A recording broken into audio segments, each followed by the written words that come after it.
insights like that to answer those important questions. We also look at teacher and classroom level spending. So how much does Mrs. Smith's 7th grade math class cost in relation to Mr. Jones' 7th grade math class, and how does that tie in with performance? And then finally, and most importantly, we really drive all of the dollars down to the student level. So we take every dollar that's spent in the district, drive it down to the student level so we can start building it up in meaningful ways to look at teacher, classroom, subject, and school level spending. And to drive the dollars down to the students, this requires integrating a lot of key data resources. Now we know there's a lot of data, there's a wealth of data about public education out there, but it's currently siloed in different systems and different formats. And so we collect and integrate these key data resources from several different sources. We get data from the Transparent Utah website, from our office. We get a lot of data from the State Board of Education, and we get data from the LEAs themselves. Now, from our office, from the Transparent Utah website, each LEA is required to upload transaction level information on their expenses, so we have very detailed information on how they spent their money. From the State Board of Education, we get detail on students, student demographics, student performance on standardized testing, course and enrollment data, so what classes each student took and what teachers they had. And then we also have information on teachers. What is the teacher's license level? What are their years of experience, and so forth. And then we do request some information from the LEAs themselves, such as detailed compensation information about salary and benefits. If it's available, we like to get child nutrition program information on how many lunches or breakfasts a student ate, bus eligibility, was this student eligible to ride a bus or not, and detailed information on grades and other pertinent assessments to that district. So we take all of these different data resources, we integrate them together, and then we drive the dollars down to the students. So how do we do that? Well, I'm going to walk through a brief example of our cost allocation methodology of how we take the dollars and bring it to the student level. So in this example, we're looking at Mrs. Smith, who's a high school math teacher and a volleyball coach. Now, Mrs. Smith has $50,000, that's her contract salary. She gets $25,000 in benefits, so insurance, retirement, and so forth. And then she gets a $2,500 coaching stipend for her volleyball team. So how do we drive these dollars down to the students? How do we allocate her compensation? First, we take the non-instructional portion. So the $2,500 coaching stipend will not go to the students in her math classes, but it will go to the students on her volleyball team if we can identify who those students are. The other $75,000 will be allocated to her math classes. So Mrs. Smith actually teaches 6 year-long math classes, and here they are. So that's $75,000. That's a lot of prep. Yeah, she's a busy woman. And each of her math classes gets 1/6 of the $75,000 of her instructional compensation. So $12,500 per section. And from there, we drive it down to the students. So for example, her Geometry 2 class has 24 students, but 2 of those students were only in the class for half of the year. Maybe they moved, maybe they went to a more challenging math class. For whatever reason, they were only there for half of the year, and we allocate that $12,500 down to the students based on how long they were in the class. So the students that were there for the full year receive twice the allocation of the students that were there for only half of the year. Now, this is just an example with one teacher's compensation, but we take every expense and we drive it down to the students in a similar way. So some large expenses, district administration or operational expenses, those go to all students because all students benefit from that. But when we can identify specific populations of students that benefit from expenses, maybe a special education program, a dual language immersion program, then we allocate those dollars to the students that participate or benefit from those resources. And at the end of the day, each student receives an allocation of in a lot of different categories. So we see some examples of categories here. There are a lot more. But for example, teacher pay, transportation, administration, athletics, nutrition, and so forth. And every student receives unique allocations based on their unique circumstances. So to highlight that, we can see the student in blue did not receive any money for transportation expenses because that student was not eligible to ride the bus, whereas the other two students were, and so they were allocated money of transportation expenses. The student in green was a student who required special education resources, and so that student has an allocation for special education programs, whereas the other two do not. And so when we allocate all of the dollars down to the students, we can build it back up from the bottom up and look at different levels of spending.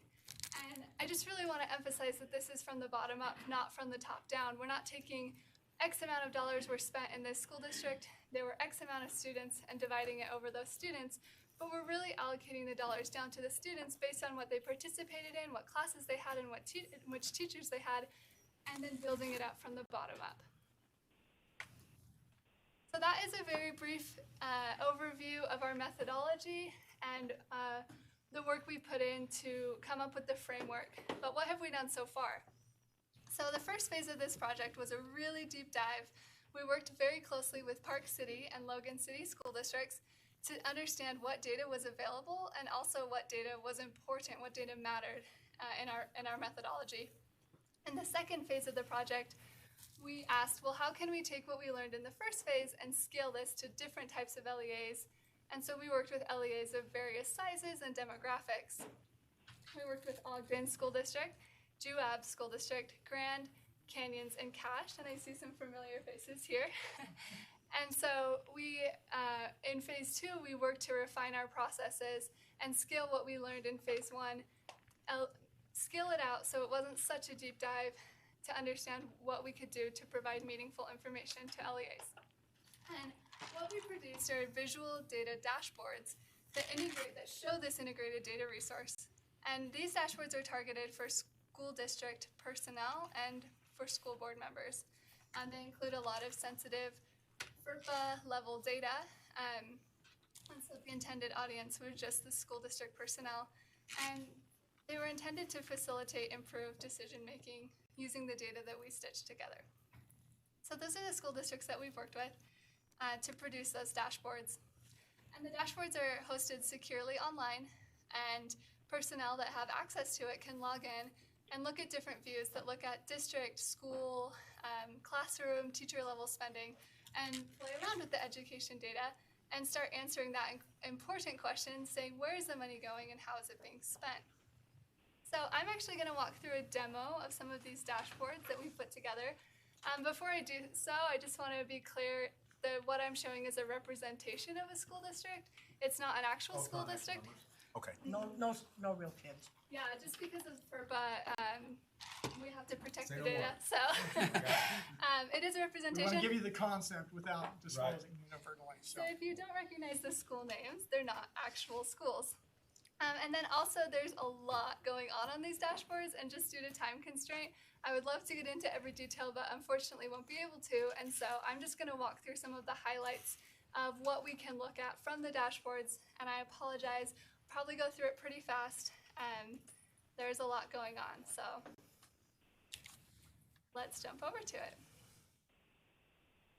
All right, what we look at here, and I apologize if the text is small for those in the back, is we're looking at total district spending broken down by category. So we can see the large categories such as teacher pay, which makes up 35% of this fictitious district's expense. And we can look at very small categories like women's volleyball, for example. And if you click into teacher pay, you can see how this district, what they were spending on teacher pay across the years, as well as total teacher compensation broken down by school. We also can take a deeper look into one specific school. So in this instance, we're looking at Shasta High School in the year 2018. And what we're looking at here is spending by subject and spending by classroom.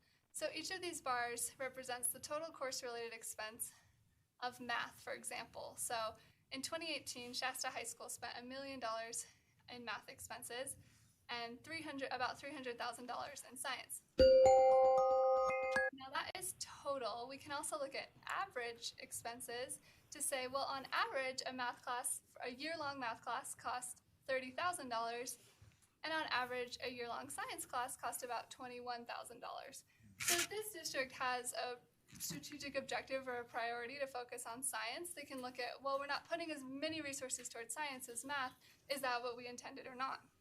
And what pops up over here, each one of these dots is actually an individual classroom. So if we look at biology, for example, if I hover over it, the dots that are highlighted are all of the individual biology classrooms. So if I look in on one of those, this is Marcus Johnson's first period biology class, and we can see that it costs $17,000.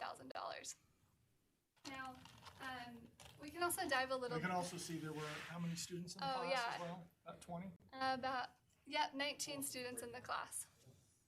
Yeah, so I should have mentioned here on this, we're looking at class size versus expense. And if we're really interested in a specific subject, let's say one district is very interested in getting low-income students into calculus.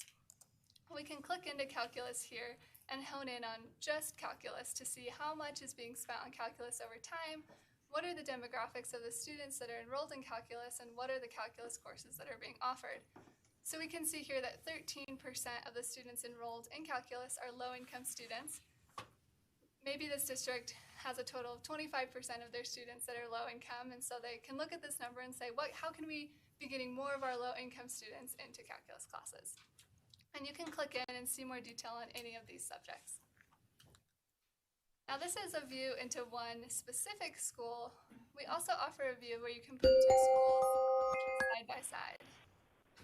Is this your Harry Potter music or something that kicks? I don't know. Michelle?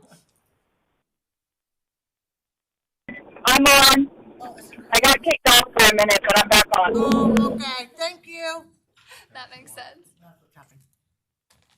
So with this particular view, there's a lot going on, and I'm not going to go into every detail, but we can put two schools in one district side by side and look at different indicators about expense and also student performance. And we can compare one school to another or one school to every school in the district as a whole. So yes. I just need this one. Does this go down to comparing teacher to teacher, or just for finances, or for performance as well? We integrate both of those. Let us get there in just a moment. Okay, sorry, I didn't want the screen to go away. Next, we're going to One look of at those high-performing students that just wants to jump to the end. So I talked a lot about student level spending in my introduction presentation, and so we do offer several different views that really hone in on student level spending. And so what we're seeing here, each of these lines represents a school in the district, and we can see what the average spending per student was for any given school in any year. So in this example, Sierra Middle School in 2017, on average spent about $6,000 per student. And these distributions over here are for the whole district, and we can see that $6,000 was the median that was spent on students. But what we were talking about, this is really from the bottom up, not from the top down. So we can see that some students require a lot more resources than others. Right. And so we can look into those distributions. And if we're really interested in just Sierra Middle School, you can click in and the distributions change so that we're only looking at a specific school in a specific year. And we even go deeper with student level spending. And you can actually, we have a different view here. Let me click over to it, where you can look on one specific student. Now you can see why I'm not showing real data here. But each of these bars represents one student in the district. And I've focused in on one student here, and what pops up is the resource profile. Similar to those charts that I had in my presentation, we can see the allocations of what type of resources are going to that student. We can also see the student's schedule, which teachers did they have, what classes did they take, and how many days did they attend. And then spending over time. Has our spending on this student been consistent over time? Why or why not? And then we have a lot of different filters here. We're looking at all students. You can filter to look at only English language learners who were not proficient in language arts, or special ed students at a specific school. There's a lot of different options of different student cohorts you can look to say, what are we spending on this cohort of students, and how does that compare to what we're spending on everyone? And finally, the last view that I have here is where we take performance data and we tie that in. So all of the other views were really heavy on expense. How much are we spending at these different levels? Well, this takes classroom and teacher level spending and ties performance data in as well. So there's a lot going on here, but we're looking at 7th grade math in 2018 in the whole district. Each one of these little people is a teacher that teaches 7th grade math, and we can see their compensation against the average GPA of all of their students. We also incorporate SAGE testing information. So what pops up over here is the student growth percentile of the students of this teacher to understand, is this teacher, how are they helping their students improve? And then what pops up at the bottom are the proficiencies across the different test subjects, so language arts, mathematics, and science. So this teacher that I'm looking at right now, 62% of all of their students were proficient in mathematics. And this view looks at just the teachers, but if we're interested in classroom level spending and performance, you can toggle it over. So now we're looking at all of the individual class sections of the teachers as well. And so with this view, there's a lot of interesting questions that can be answered by looking at this. Sometimes we see instances of grade inflation. Maybe a teacher is giving really high GPAs and their students aren't performing as well on standardized testing. We understand there's a story behind every one of these data points. These represent people. These are teachers. These are students. And the district personnel who look at this often know those stories. Maybe we put this teacher with a low-performing cohort on purpose to help them improve. And we can look at these measures of improvement or proficiency to understand what was happening and where the money was going down to teacher and classroom level and how that ties in with performance. So I know that was a lot. And those are just some examples of some of the views that we have built in and handed off to different school districts already. So what's next? Well, in the third phase, which is the phase we're in right now, we're working on deploying this tool across all districts and charter schools in Utah. We're working on data collection so that we can start integrating that key data and driving the dollars down to the student level. We will deploy that very similar looking tool for LEA personnel. And then we also create custom dashboards when requested. So sometimes an LEA has a data resource that they really care about, or maybe an assessment. We can integrate that and build a custom dashboard based on the preferences of the LEAs. And then the view we looked at was very targeted for district personnel and has a lot of sensitive data. So we're looking at taking a step back and developing use cases for other stakeholders, such as the State Board of Education or the legislators or the governor. We're asking, what could a public-facing view of this look like? And then a view for researchers or advocacy groups. And so that's what we've done so far and where we're going with this project. Once again, the goal of this project is to answer the question, where does the money go in public education, to empower stakeholders to answer the second question of how well is it being spent. Thank you so much. I was lucky enough to spend an hour and a half with them and ask myriads of questions, and I still have more. So, do committee members have any questions they'd like to ask? I know that was fast. Yeah. Sean? A couple questions. One is, looks like you've identified some gaps that are in our current system, correct? Can you come up with any metrics to how to measure how those gaps are being filled currently? What's the system in the districts that you're working with this? I think one of the key questions there when it comes to those metrics is we're not trying to say this is the right answer and this is a wrong answer. Yeah, but make it visible. We're trying to say, here's what happened, here's what's going on with your data that sometimes was in different silos that you couldn't pull together. So then they can start seeing those gaps to say, how do they want to address whatever gaps they see or whatever shortcomings they might see. Hey, this isn't really accomplishing what we thought. What do we need to do to put more resources or more focus on this area? Well, I don't know what figures. I was just trying to make sure that's the kind of information that they were receiving from it. And In fact, we worked with one who the business administrator was aware of, where they had held off on some busing allocation, other things like that, and their data showed it. But the board members hadn't remembered this decision they had made back in the past, that it kind of altered their transportation spending. But all of a sudden, the data showed it. And I like the ease in this. So at the very end of using data for the folks that go in there, is there a portal for them to go in and say, look, this is a summary I want, and they can select specific summaries? Yeah, there's a capability to comment and give feedback on views and then also request a new view that maybe we can build custom for them. And we will And you might provide- even envision at some point, certain school personnel might even develop their own custom views themselves. And we will provide training and resources as well on how to interpret this, how to access it, and all of that, because it can be a lot. How receptive has data and information, because sometimes it's hard to find out that apps, and you already mentioned it, you're not doing this to be punitive, you're doing it to illuminate some of these issues. So what kind of feedback have you received? Can I just throw, didn't Box Elder and Park City, were those the two? Logan Logan. and Park City. Logan and Park City. So is Yes. Logan here today? But Todd is from Park City. Should we ask the business administrator what his take is on it? I was asking, that's why I was asking if there was some We appreciate feedback. working with Park City and Todd and their willingness to help us with that deep dive.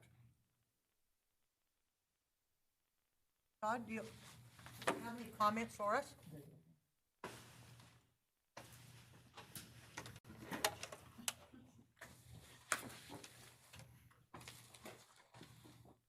There's no microphone. It's here. Trust me. I'm Todd Hauber, Business Administrator for the Park City School District.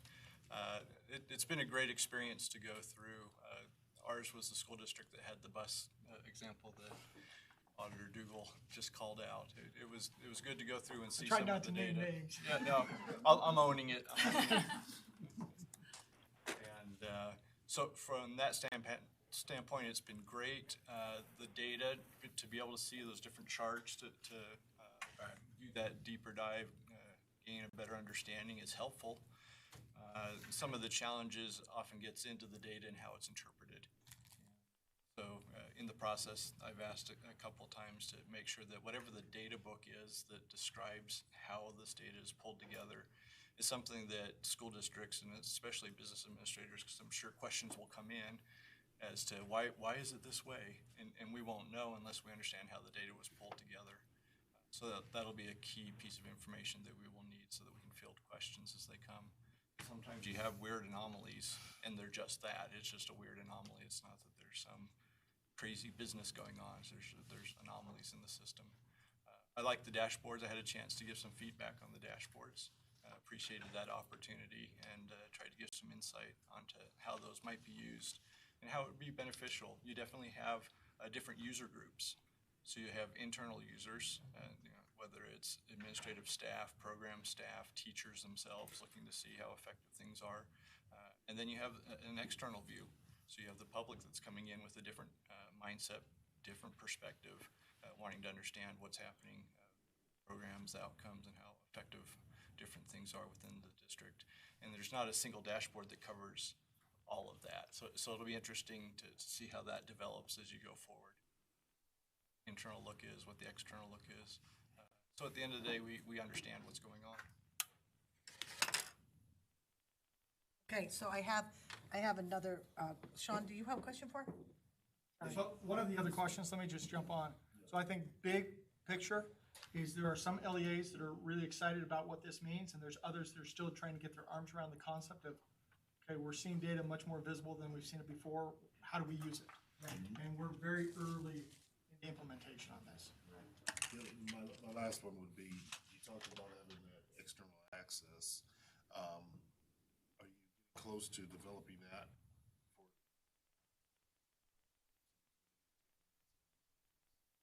We have not gone down that path yet. So very close now. But recognizing we need to start figuring out what that path looks like. One of the key reasons we're here is to start to get feedback from the State Board of Education about what views would be beneficial from your perspective, your governance and your oversight. Okay.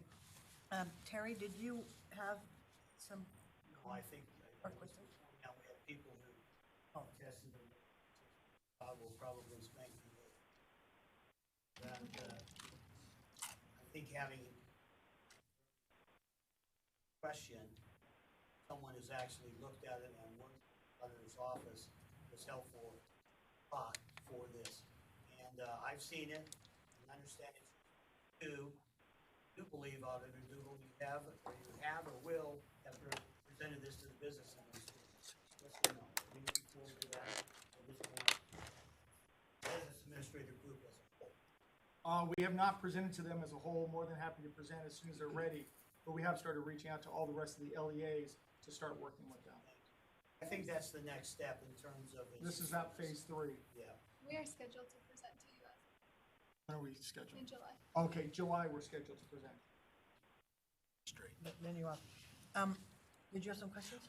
No, I like this. I think it could be not only for accountability measures, because I, as a school teacher, I just see this as like, oh, this helps us be more accountable with what we're doing, like in specific departments. But also, I think it'd be tremendous for districts, principals to identify those gaps. Hey, we need to allocate resources here because of these gaps that we're facing. So no, I think it's a great system so far. Okay, questions about rural or small schools. What has their take been on how much work this has caused for them to pull up, because they have a whole section of information to give you? That's a great question. So we try to minimize the burden on the LEAs to an absolute minimum. So we reach out usually to the business administrator. We get 4 key contacts. We reach out, we work with them to understand in a phone call what data is available, how easy would that be to pull the data together, and if it's a very large burden or not available, we don't push it further than that. So we take what the data is that's readily available that they can produce those reports that they're used to producing. So as far as burden on the LEAs, it's not more than a couple hours, and that those are spread across different people at the district. And I just comment too, often the small districts in our experience don't have the abilities or the resources to produce something like this that combines all this data, where some of the largest districts maybe have some tools that intersect these kinds of abilities, and creating a common platform that does it uniformly across all districts, all schools. We see that as maybe a useful ability that spans all kinds of sizes and capabilities of different districts. I'll be interested to see what kind of feedback you get from the UASBO and see what their concerns might be. I have a question about the data collected. You're going out and you're gathering it. How often are you going to update it? And is it an auto update? How is it going to stay current and reliable? Right now, we're doing a multi-year, grabbing multiple years at a time to say, here's the point you have, let's say the financial transparency website information. At that point forward, let's grab everything you have today that's appropriate and, for this concept of annually getting the micro update. And do you know how that would happen yet? Not yet. Not yet, okay. So One of the other key things I want to also make clear is, I know you've had a lot of discussions about ERP systems and other things like that. We're not trying to change anybody's accounting system. We're just trying to take the data as it exists and stitch it together.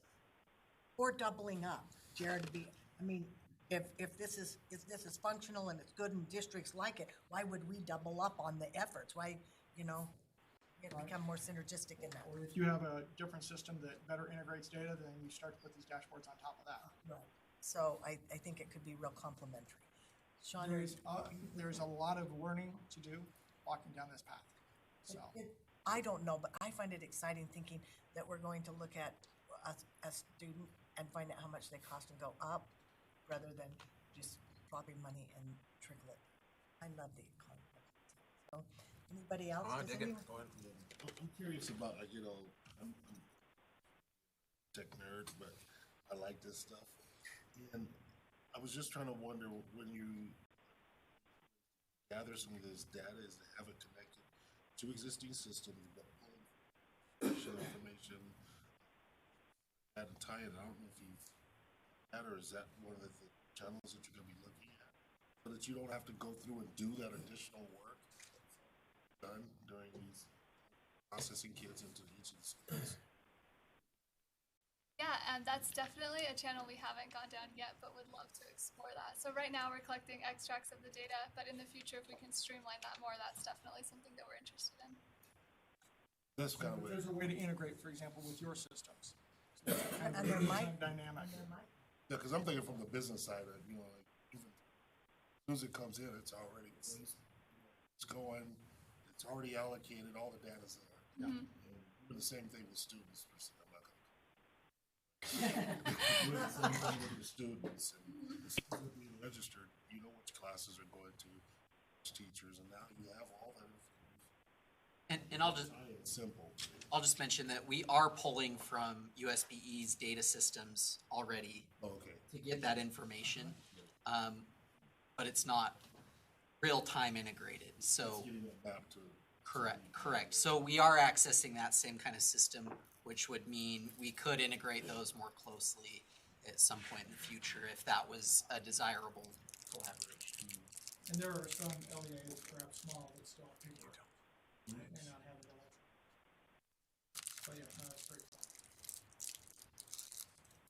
cool. Okay, anybody else? Jay?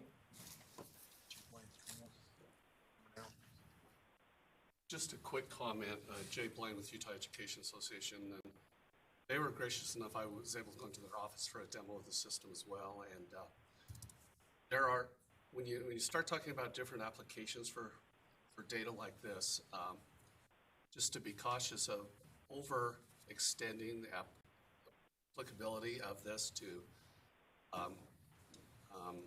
things that where the first interpretation of the data might think it's obvious, but then there's underlying things that may not be quite as obvious, and we need to be careful about some of those initial interpretations. When you talk about accountability, as we've learned with test scores, can be interesting. I'll just say that. Perfect. That always works perfect.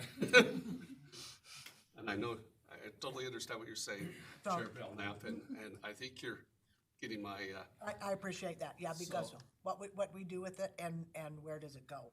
And do we need to put limits to start and then? but it is, the data's gonna be very helpful in looking at situations and analyzing it from the district perspective and maybe from your perspective as well.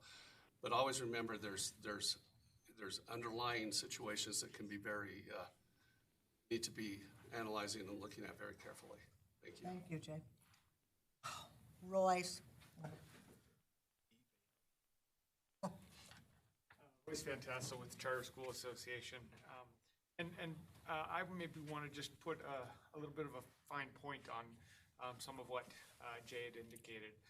Last year, some of you may be aware, the Taxpayers Association started putting together a charter school spending report. This is a great report. One of the things that we learned in pulling that together was some of the limitations to that. And what we noted as we were going through and we look at some of the ratios, we're like, well, it's really hard for me to believe that you've got 7 charter schools where less than 50% of their operating money is going towards teacher salaries. That just didn't make sense. And as we dug down, in every instance where that was the case, the accounting had been done entirely appropriately. But accounting principles and the chart of accounts that the state and the feds have adopted allows LEAs to make some decisions about, for example, at times where what seem like capital expenses can be accounted for. And every time we saw those weird ratios, we're like, well, we trace it back, oh, they bought a building, and this LEA, for whatever reason, made that decision to put the dollars over here. And that can skew the numbers in important ways, not necessarily good or bad, but the ratios will look odd. And so to Jay's point about making sure we know what comes in and then how we compare those and what information we take, at times things are going to look a little bit weird. And none of this is to say it's good, bad, or otherwise, but to recognize the meaning of them isn't always what it can seem. So, I appreciate that. and you know, it's a question, I think that the Taxpayers Association had talked to your staff about, you know, should we be more precise or prescriptive in what that chart of accounts should look like and how those accounting decisions are made. I don't know where that decision ended, but it does seem to me it's, particularly if this is gonna go broader, and I love what Auditor Dougal is doing. I mean, he's gone further than I thought was possible. I told him that a year ago. I was very clear. I love what you're doing. I don't think you can do it, but I love what you're doing. But as this goes broader, the likelihood of people latching on to some ratio that looks weird, but really isn't, becomes more prominent. And we just need to make sure we're prepared to address those as they may come up, so. Thank you, I appreciate it. This doesn't include capital outlay, So right? let me touch on briefly. So one key area we noticed, okay, major capital expenditures. So let's suppose a school district is building a new high school. Okay, so for 2-3 years, you got a lot of cash going to that high school. It's probably inappropriate to show that in terms of having those students bear the cost of that expenditure for 2 or 3 years. Right. So we allow a toggle in there where you can show that cash spend, or you can look at the depreciated cost, saying, okay, we're gonna appreciate that high school over 50 years. Right. And only show the depreciated cost, so you get a little more apples to apples comparison. I remember that. Yeah, so we allow it to look both ways. And then also to reiterate what Roy said, our key thing is we're not trying to say green good, red bad. We're trying to say, here's what your data shows, so the various stakeholders can then interpret their data with their expectations and their priorities to say, okay, here's what it means to us, and this is what we're trying to do, rather than us trying to dictate something. And I just comment, if we do see something weird, that's why we have, 4 or 5 research analysts working on this project. We want to work with those people who are actually the stewards or generators of the data. We're not generating data, we're stitching it together. If it's weird for a particular reason, the system's flexible to make sense of that and then reflect it in the future. So we would take that kind of new information and integrate it into the system so that you don't have to remember that it's weird. We'll fix the weirdness in context. No remembering weirdness, okay? Now, Laura, one of your other things, we sent out the letter to the rest of the LEA saying we're gonna start working with them, and one of the rural ones got back to us like, same day, next day. We wanna be early in that process, so. So are they talking? Are other people talking and they're excited about it? Well, this one wanted to come to us first. I mean, they really want to be early. Don't tell me, but that superintendent, he must be sick or something. Or she. Just kidding. Todd, did you? There are various ones that they want to better see where the data's going, so they recognize they've got these gaps, and they want to address the gaps, and they're trying. Pretty excited. Okay, we'll take one more comment.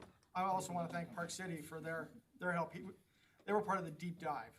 So when we talk about trying to scale it and for this deployment of trying to keep it down to just a few hours, Todd was not part of the few hours. He was part of the deep dive. We were really deep.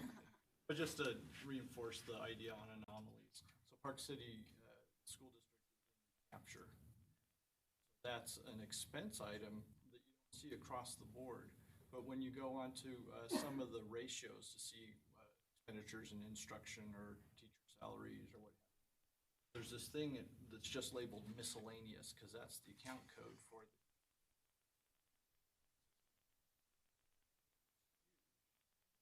Miscellaneous expense that put everything out of. Todd Hobber's trip vacation. And some people might very well think that.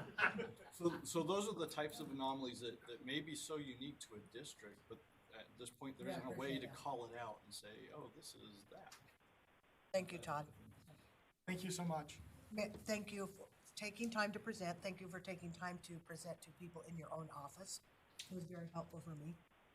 And at some point, we'd like you to come again and maybe bring some of the new partners and get some of their take on it, or some of your old partners like Logan, and find out, not because of you, Todd, but maybe some of the others, and find out what are they doing with it? What have they done with it? I'd be interested to see what Ogden's doing with it, just because I'm highly interested. Thank you so much. Thank you. Hey, Laura. Oh, yes, Michelle. Hey, thank you. I was just wondering, as we're studying this, if we have any questions, who's the best person to reach out to? So reach out to Ann Nolay. And Laura, I think you can probably send that out to your committee. I will. Just Ann's contact. I'll send it out. That's great.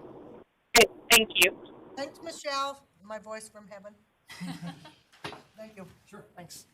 Okay, thank you so much. We're on to 4.2. We are not going to do 4.2 today. There's been some changes happening. So we're going to 4.3. I'm really happy to invite the State Charter School Board. Not the school board, but what do I call you, Jen? The office staff? I don't know what to call you. Come on up, the director, Jennifer, and her staff. They're going to give us a section review. And I'm actually really excited about this, so. You are? I am, because Jen's been just wanting to do this. Is there a way that I can connect? Because it's just a blank screen. Did you send that to us? I was just gonna take you to our webpage because you want to see pictures. Yeah. I have pictures. Well, I have pictures too. I know that you have had some long days, so I don't want to take up your time saying what I want to say. I want to answer the questions and see what you would like to hear and what you would like to know from us. I do have pictures to introduce who we are. Okay, well, we can wait on those. So just state who you are right now, both of you, and then do you want to do any presentation or do you want us to just ask you things? I'm open to either way. So I'm Jennifer Lambert. I am the Executive Director for the State Charter School Board. And I'm Stuart Ocobia. I'm the staff for the State Charter School Board. And then, because I really do want to know kind of the layout. I think it helps our committee kind of know who's who in the world of finance. I can turn around my computer and show you, but We'll wait and see if Cammie can get it up. So what do you want to tell us first? So the State Charter School Board is a 7-member board. They are appointed by the governor, confirmed by the Senate. I think somebody's slideshow. Computer disconnected. As soon as she's out of the building, it should disconnect. So let's see if she can watch on her computer. Okay. Just kidding. I'll see if they Oh, can that'd be hilarious. disconnect. So it's a 7-member board, and we are their staff. We serve them. We are an authorizer. So what is an authorizer? An authorizer is someone who holds one side of the contract charter, and then the school holds the other side. And so charter schools exist because of a charter, and we are the ones that have been approved to issue those charters and oversee those charters. We are not the only authorizer in Utah. We are just the largest. And I can now start. Okay, so let me just very quickly. Hold on a minute. So we are the largest authorizer. We authorize about 92% of the charter schools in Utah. Who are the other ones? Weber State? So Weber State, you have the, I don't know what they're called now, DATC, and then you have some districts. So there is Granite District, Salt Lake District, Jordan District, Logan District, Iron District. Oh, I'm so glad more districts. That is way exciting for me. They tend to authorize maybe 1 or 2, so. Yeah. We're almost. Are you on? Almost.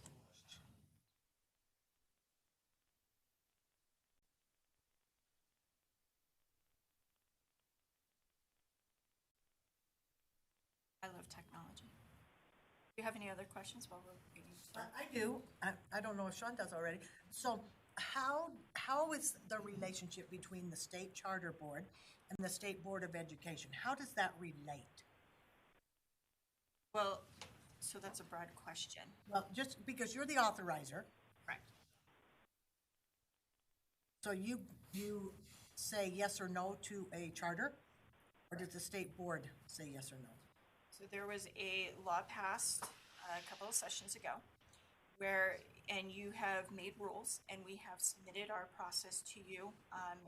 It was quite a bit. We have quite an involved process, but within your board rules, we approve charter schools. Wanted that out. I now Okay. have the pretty pictures. Okay. This is the State Charter School Board. Kristen Ellenkowski is our current chair, and Delana Tonks is our current vice chair. Brian Bowles was one of the members that you nominated. You have two of the board members. The State Board of Education sends up nominations to the governor. And Brian Bowles was one of your nominations. Michelle Smith is also a board member, Cindy Phillips, Crystal Bassett, and Jim Moss is the other member that you nominated. So that is our board. Our staff, here's me. I am the There's me, I love to look at it. I am the executive director. Then we have James Madsen. He is our executive assistant.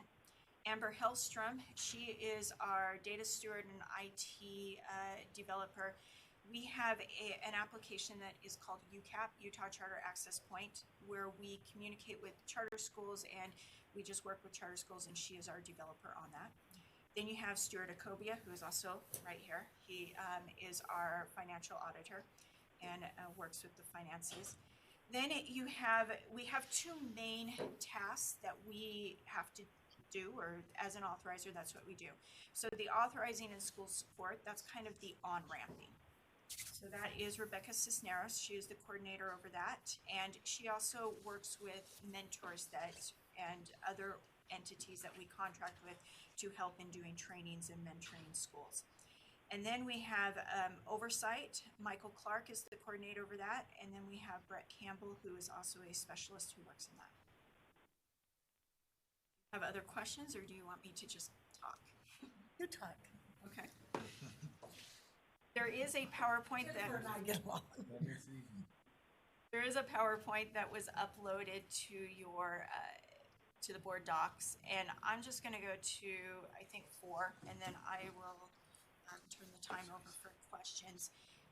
Just some things that we have accomplished. And this was pulled together a few months ago. So this is as of last year. We haven't calculated yet the data for this year because it hasn't quite ended yet. But we have authorized 130 charter schools serving all 41 districts. We don't have a charter school located in every district, but because of online and other, we have students coming from every district. Since 2006, we have received 174 new school applications, and we have approved 40% of those. So 60% were not approved. Since 2008, we have received 25 satellite applications, and that has a much higher approval rate, which you would expect, because these are the successful schools who are wanting to replicate or to open another school. We studied this a few months ago, and we have been improving our application process because that's a huge important part. Chair Belknap, I believe that's what you were getting to in terms of the relationship. Yes. And we have found that over time, our process is yielding higher student outcomes. So that is a definite win. Also, since 2010, we have seen 5 operating charter schools close, which is only 3.5%, which is actually a pretty low rate. A lot of our charter schools are very successful. Last year, we provided more than 90 trainings and mentorings. I guess you could say almost 100. Might sound a little more round, but training and mentoring opportunities to all charter schools. And then in past data points that we have collected, we found that charter schools could not assure or say that they were meeting their charter agreements, and that has greatly improved. And we found with the last time that we asked this this time last year, 87% assured that they're meeting at least 70% of their goals. And these are mostly like academic goals, largely based around state end-of-level assessments.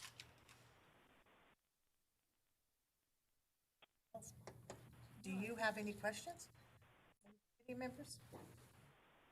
Pretty cut and dry for me. For staff, they track progress and progress and growth through the system, but also finance. Is that your job, or is that their board responsibility? Track finance. Not quite sure on the question. So we have what is called, and I'll go to our lovely little triangle.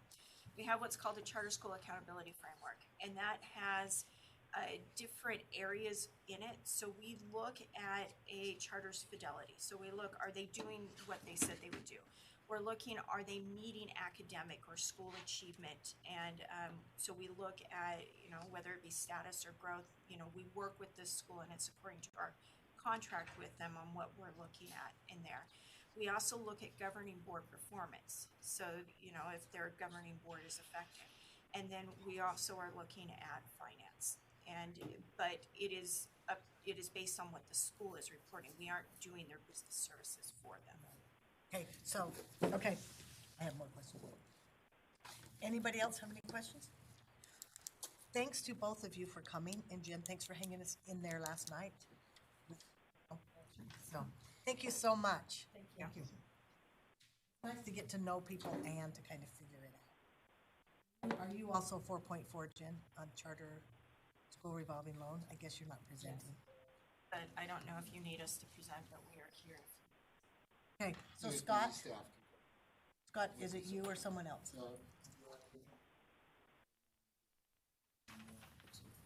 Thank you. Have the revolving loan memo in your backup. This is Bridge, Mountain, and Da Vinci and Wasatch, right? Particular caveat on Wasatch. Okay, all right, so I don't know that, did you want to make a presentation or do you want to see if we have questions first? I think it's more to see if you guys have questions about it. The documents have already been prepared. Oh, sorry, I'm Brett Baltazar, work in school finance. She'll get you to say it. I know. Remember your last name again? Baltazar. Baltazar. I've taught school a long time and I've never heard that before.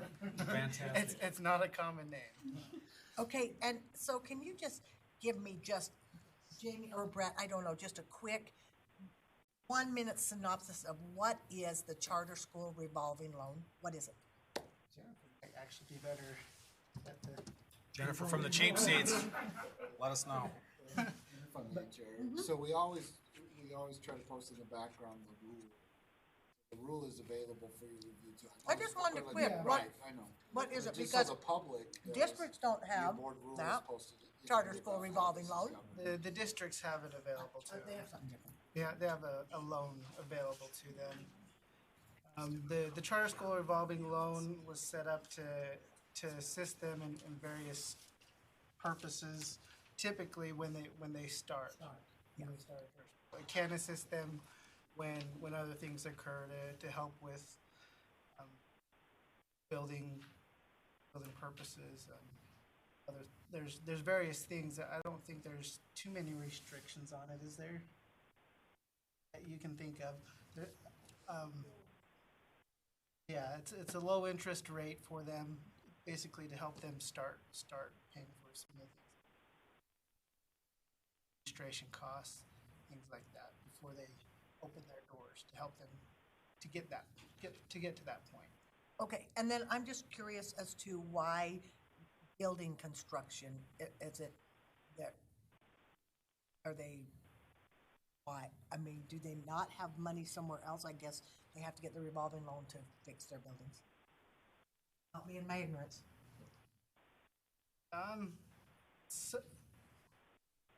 Jennifer, they have the application side of it, so they see a lot of why the requests are coming through. So let me give you an example. There was Jennifer Lambert, Executive Director of the State Charter School Board. An example was a school there was like heavy rain or something, and so they had an emergency where they had to fix their roof. So yes, a school does have some cash, but that is a huge cash expense that they need. And so this gives them that loan so that they can make those improvements and do what they need to. Okay, go ahead, John. I want to go backwards a little bit to your previous presentation. There's a startup and implementation grant. Correct. How is that? So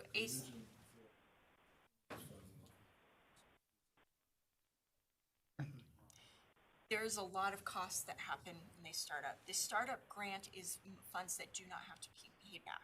It is a grant, and it is given based on enrollment to a school. So, and that's in statute, and we just recently increased how much a school could qualify for this last year because it hadn't been increased in 10 years, and cost of living has increased over that time. So the schools get that just by being, approved. They can qualify for that. The revolving loan is something that they have to apply for. And the revolving loan committee is actually a committee of this board. There are 3 voting members, and then I'm a non-voting member on that committee. And they review the applications, and so these schools have to be approved. Well, they're recommended by the committee, then they're approved by the State Charter School Board, and then they're approved by your board. So where are the funds for this grant? The startup grant or the revolving loan? The startup grant there is a 2.5 million ongoing appropriation from the legislature that is given to the State Charter School Board. 2.1 of that is for startup grants. 200,000 of that is for a mentoring program, and then another 2,000 of that is for administration and helping in the startup needs.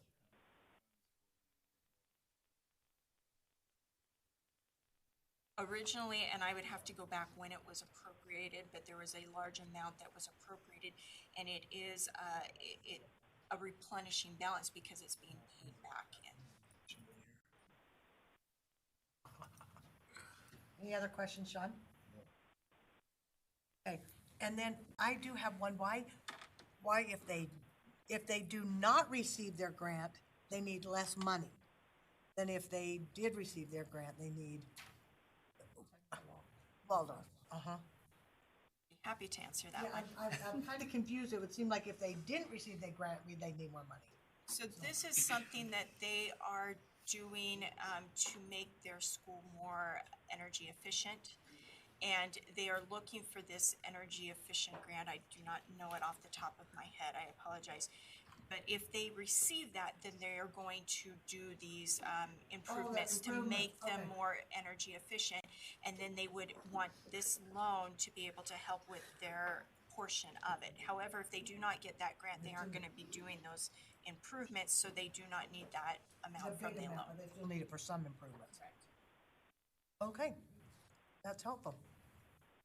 So, we're looking for a motion.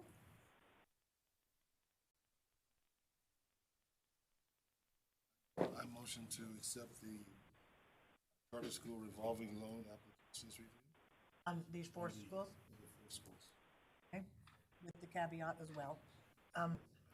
Any discussion to that? Is that an okay motion, Cammie? Yeah. So the motion should be to close. I mean, it's good. It's a good one. What you're doing though is recommending the full board approve all of the loans with the condition related to Wasatch Waldorf. Yeah. So But the committee's going to approve it and then send it to the yes. board. So yes. So it's an okay. Right. When you send it for approval, though, Further that word approval has to be in For there. approval, okay. So move. Okay. Any comments, questions? Okay, seeing none, all in favor? Aye. Aye. Aye. All right, thank you. Thank you so much. Yes. For the next one, 5, can you just allow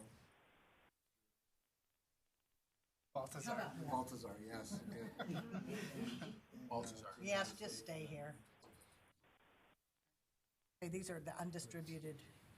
Distributed revenues. reserve in school board budget. Okay, so do you want to do a quick overview? Are you doing it? Well, what I'd like to do, Chair, is before we start the in-depth discussion on this particular action, is to orient you to what staff are recommending the motion be. Finance Committee members will review the code. Scale developed by the existing staff. Finance Committee members will make a recommendation to the full board to renew or adopt the scale in accordance with the code, right? So now you get the presentation, right, about what's going on with this particular code, not going on. So I also need to provide some additional background that's come up between the time we set this agenda item on. I plan to meet with the Public Education Appropriations chairs after this meeting, and they're aware that I'll get into this, and Jamie, we need this, the code needs to change. And there's no doubt about it. But timing-wise, with the board meeting in August, we just want to make sure that the public and all the business administrators throughout all the LEAs know that that's the next step even from here. And before the board meets in August, right, is to also engage with the legislature. We're not trying to be, presumptive or anything like that. But there has to be a code change, and when that occurs, will be driven by the board. There's no doubt about that. But we need to get this in front of them But sooner we rather still than have to later. do our job, because we Right. really haven't made the chart. Right. The scale. The scale, we haven't, yeah. well, we've They'll made the get into scale, it. but we haven't talked about the distribution of that scale. So, okay, So that's all what right. I'll talk Do you want me to connect and? about. Yeah, will you? Okay.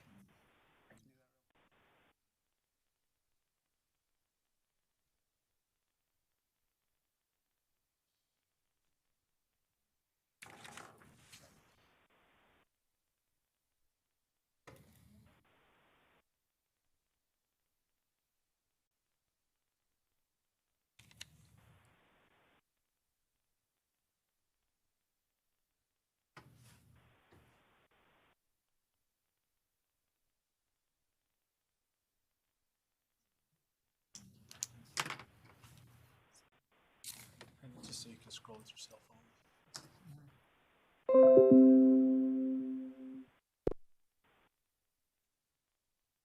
Gonna run out of battery.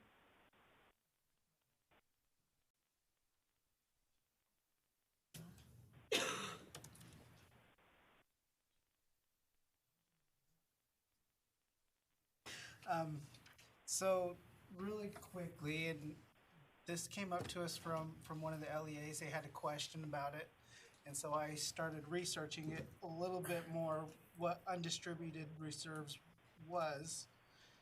And when I started looking at GASB, is what the districts use to in reporting their financial statements to us,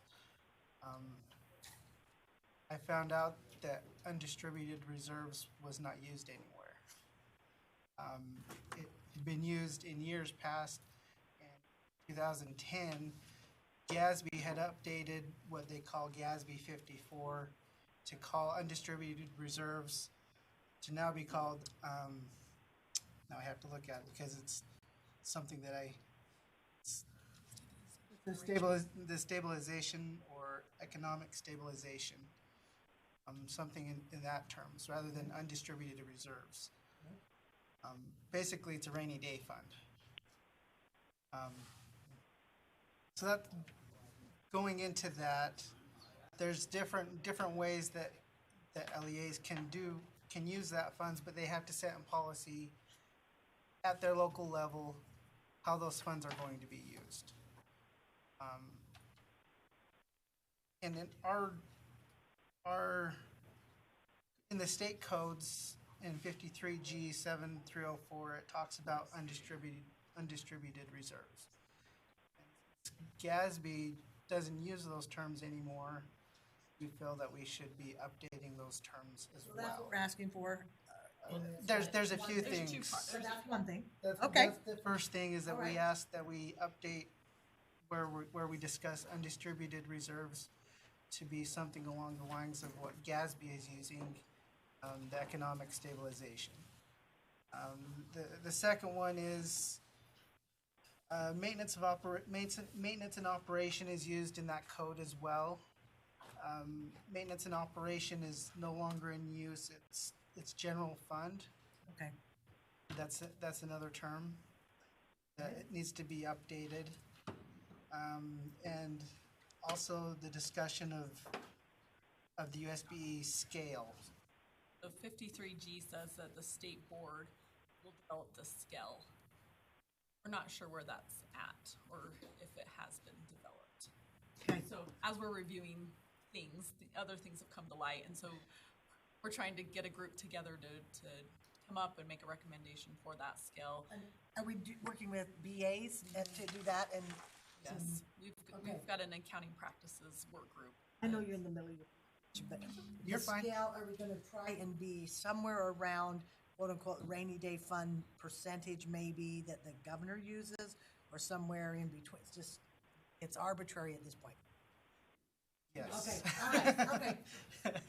It hasn't been set. GASB doesn't really specify what it is. Okay. That's why we'd like to get the group together to get feedback from Okay, great. stakeholders Yes. to figure out what it should be and then make a recommendation. Okay, so, all right.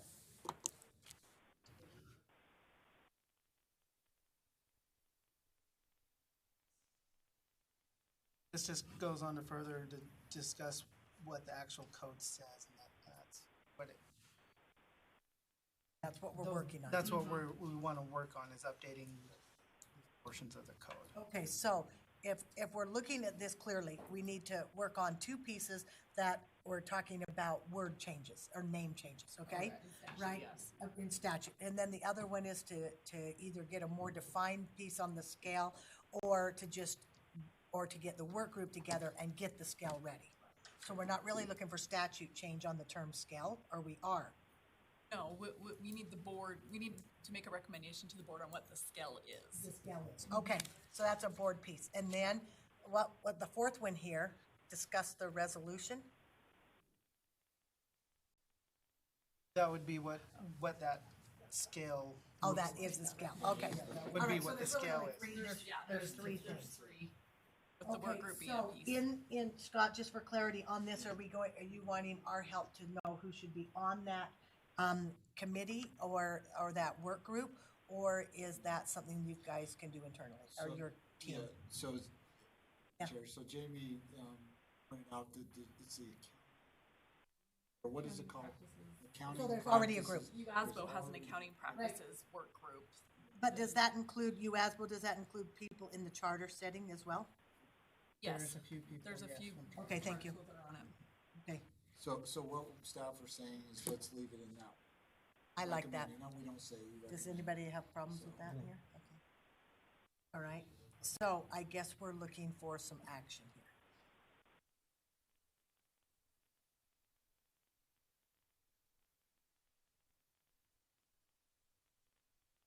Action, you got some action? Okay, make up some action here. I'm full of action. Okay, okay, how about a motion? Thank you. How should we word this? Okay. Members, okay, we're gonna review that. So number one, can we separate these two actions? Yes. I think we should have two actions. Something dealing with, going to the appropriations, no, it's not Education Committee. Scott Jones, I'm phoning a friend. Finance committee members recommend that the full board authorize staff to go forward to the legislature and meet in order to Work on adopt 53 changes. or What'd statutory you call 'em? changes. Prepare statutory So changes. moved. Okay. You got that one, Cammie? Because that would be the first one. Okay. Any questions or comments? Oh, sorry, I didn't get any. Okay, all in favor? Aye. Any opposed? Aye. Okay, no opposed, she's not opposed. All right, and the second part of this is that the Finance Committee will make a recommendation to the full board to adopt the scale in accordance, no, that we will make a work group? Okay, he's phoning a friend again, just tell us. Scott Jones, please. As part, board authorized that as part of the process of a statutory, that staff come back to the board with appropriate scale or resulting code. So moved. Did that include that work group? You guys, did you get that? Well, yeah, they'll do that. Okay, Sean, are you okay with that? Okay, all right, any questions? Okay, all in favor? Aye. Aye. Thank you. Thanks, Michelle. Okay, that was hard. That was one heck of a motion. That just felt like we were disheveled, but we actually weren't. We just were disheveled in our motion. So, okay, 4.6, early warning system status and determination, way ahead. So, Scott, are you doing this, or is Aaron? Well, staff, yes, so a lot of Aaron's coming up. Just some background information on this, which is pretty much in the public content background. Right. Hopefully finance committee members can have a chance to review.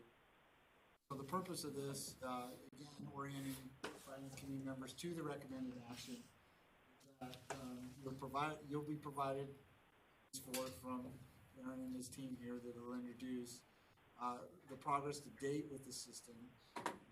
And then finance committee members make a recommendation to the full board on whether to expand the operations of the system based on what you received today, pending, relevant questions as part of this presentation.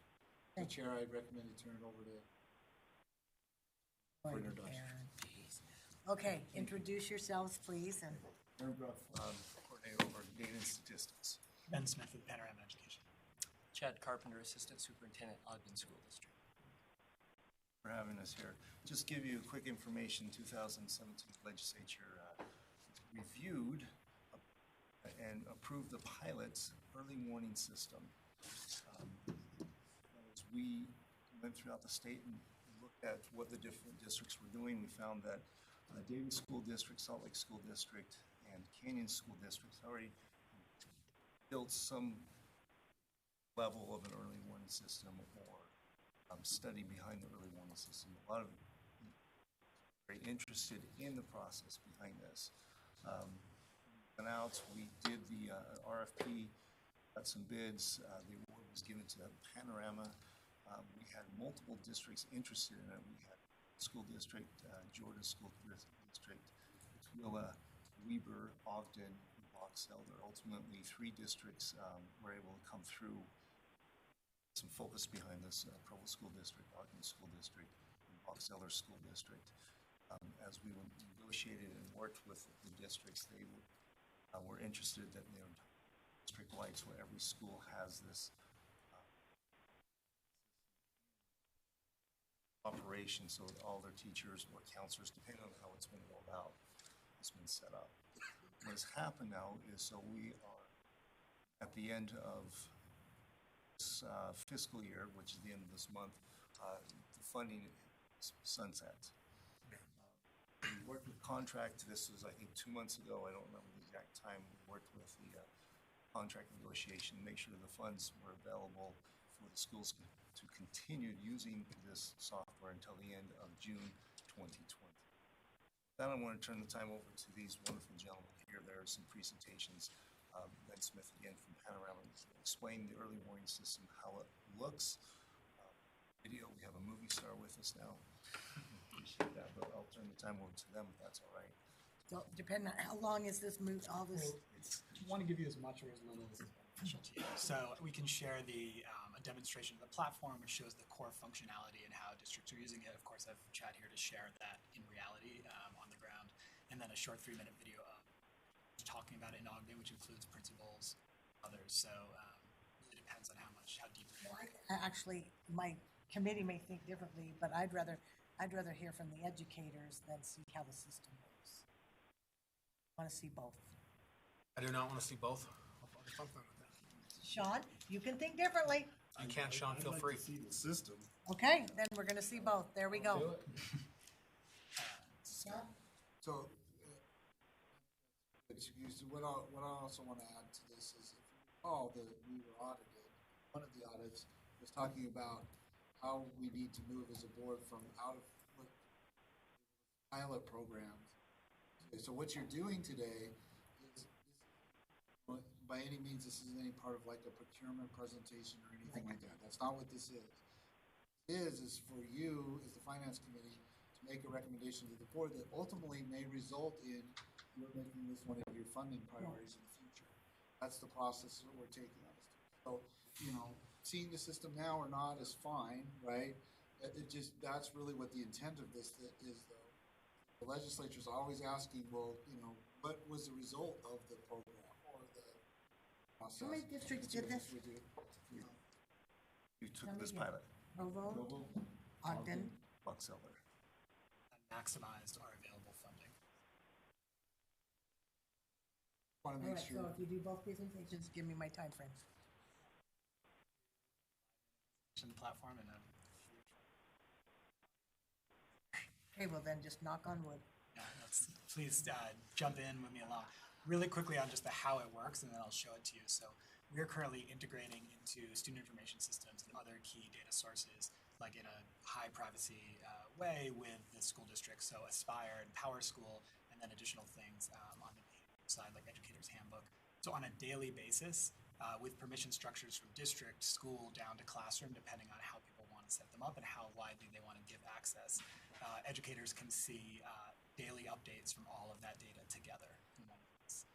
And so it's taking that together and integrating it, giving an analysis of students that are on track or at risk in all of those categories or those categories together, and giving the opportunity to monitor that data and intervene with students. May I interject here? Doesn't Power School already do something like that? So our take on it would be that, number one, that it has a visual into grades and into other components, but it's not combining them in a way in which you can actually categorize students to see where they are. And it's not typically set up in a way that's really user-friendly for a teacher in a classroom to see daily what's happening.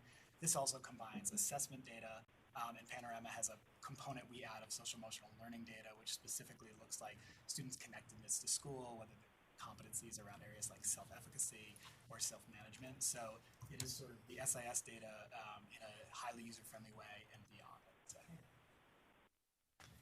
So to look at the actual system, but of course we're going to look at not real data here.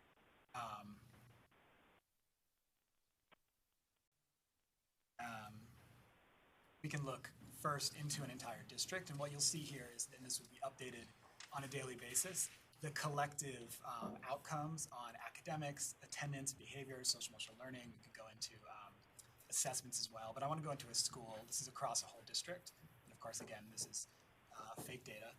If we looked at a school like Lincoln Middle School here, you see on any given day, we could choose our period, are we in what quarter are we in, is it year to date, and hover over any of these areas to see where are students in terms of their what we call on track for college and career readiness, in attendance based on percentage of days attending, dark green, on track for graduation in a light green, at risk in a yellow, and if they're in the red, they would be considered critical. We can look at these across all of these indicators, and then on the side, see all of the various demographics to break it down to say how are students doing that are high school students, that are English language learners, et cetera. Particularly, we can look at trends because it's being updated daily. So if we want to say, are there students in our school that are declining in attendance within the last 7 days? It'll pull up that group, and you can see here this theoretical school of 976 students has been broken down into just 28 students that are currently declining in their attendance. And for each one of these students, we can see where they are in all of the combined pieces, not just attendance. But if we took a student like Richard Douglas here, we can see that he's not just declining in attendance. You can see here he went from on track to graduation to at risk, but also has D's in his coursework and some behavior incidents.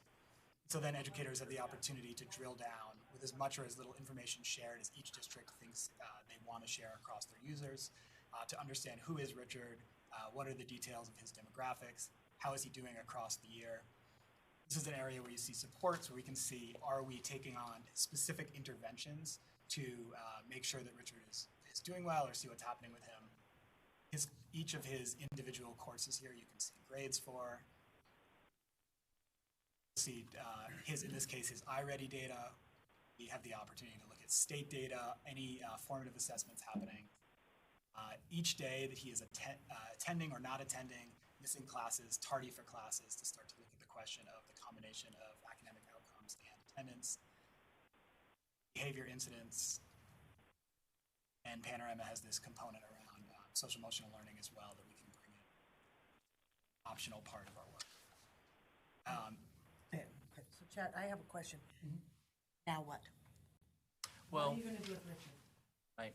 So what it's allowed us to do in this is, one, capture it all in one space and have more, some of the data that we've data that we've previously been used to is that reactive data.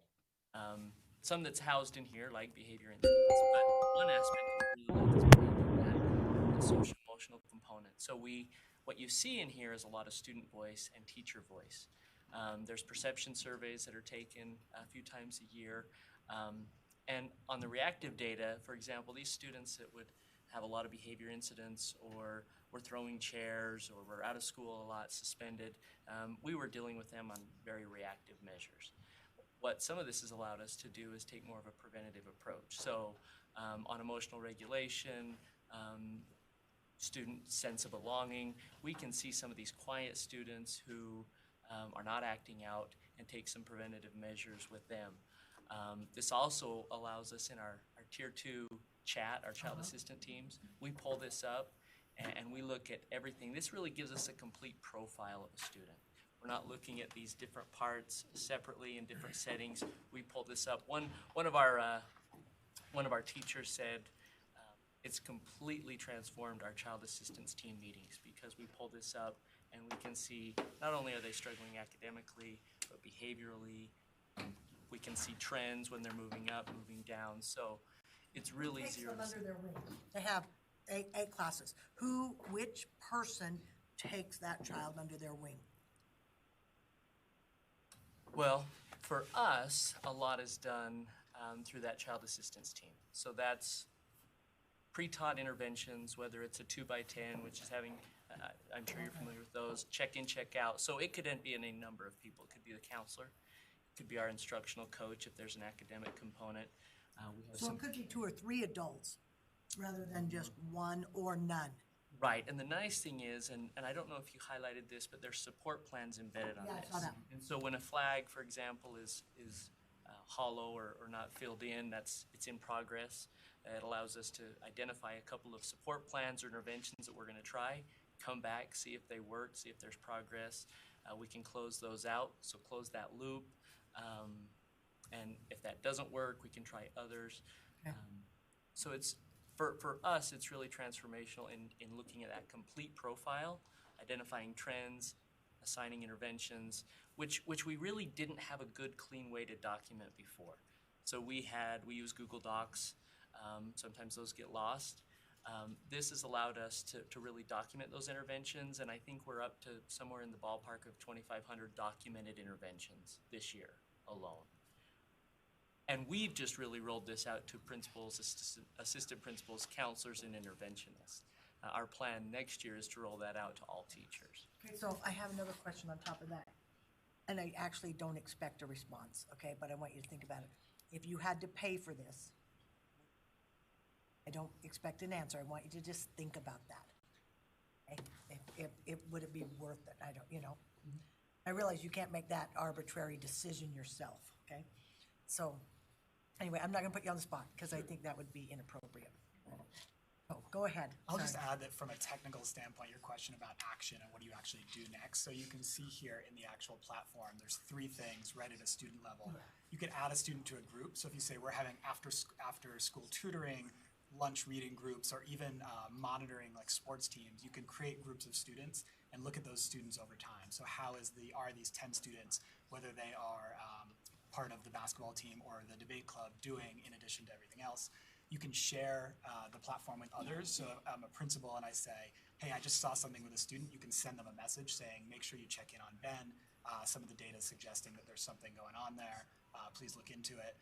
So you're actually collaborating through the platform. And the third, as we said before, in addition to a support plan, we've now added in, you can actually add an intervention as we show here. So you can say, whether it's a literacy or math intervention or a behavior attendance or SEL intervention, any of the above, and even assign it to someone to say, hey, we want to make sure that we follow up in the follow-up. So it's a really action-based there.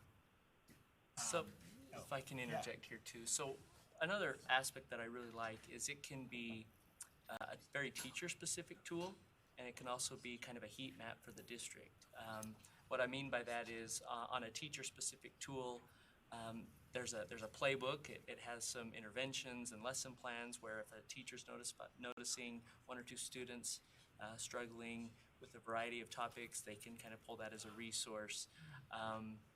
Where on a district level, we're technically what you'd consider an inner city district. So when we were thinking of school safety and where our students felt, if they were safe at school, if they felt like they were safe at school, versus sense of belonging, student sense of belonging, we thought we were doing pretty well with student sense of belonging if you were to ask us without any sort of data. Yeah, we welcome students, we love them, we're teaching them, but they probably don't feel safe.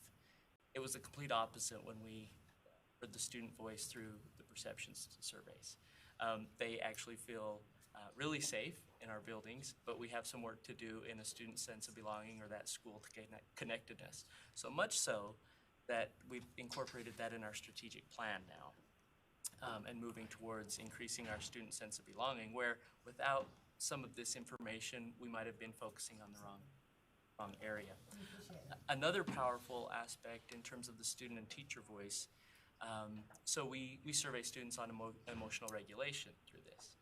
And it was interesting because the students, to a certain degree, rated themselves low in emotional regulation, meaning they're telling us, I don't really know how to regulate my emotions. I get angry and I don't know what to do with it. Teachers, on the other hand, rated them relatively high. And that opened up a lot of conversation with our teachers to be able to say, this is not a student just not wanting to do it. They're kind of telling us, I don't know how to do it. And so it really opened up the door to have those types of conversations, which was pretty powerful learning. Thank you. I know this has been kind of the fast-forward version, but going back to your question about what this does that a student information system doesn't do, hopefully that highlight of thinking about how can we... I've already seen the difference. Okay, got it. I've seen the difference. So there's a lot more here. There's school attendance dashboards. As you said, there's a deep dive into student voice and interventions. There's district-wide heat maps for looking. I want to be brief and not take up too much of your time. Right now, we have all 3 of the districts that we're working with at scale. Every school in the district is using it.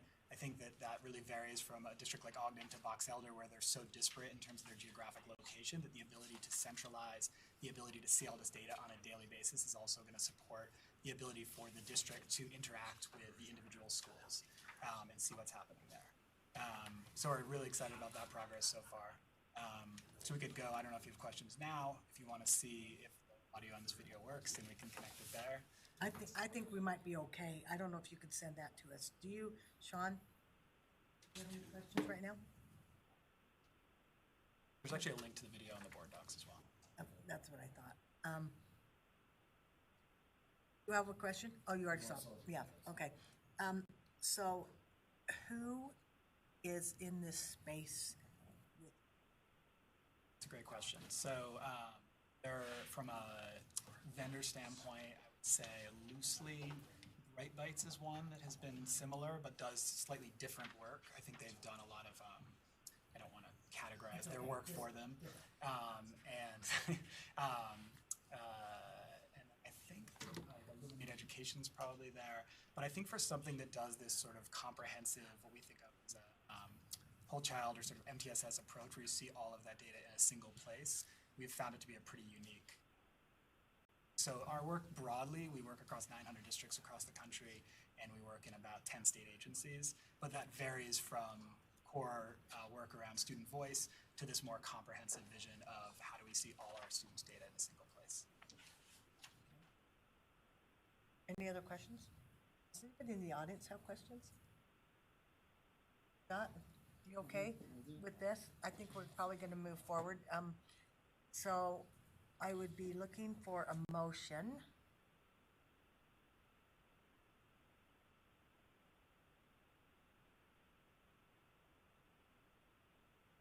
Pardon? I'm reading it.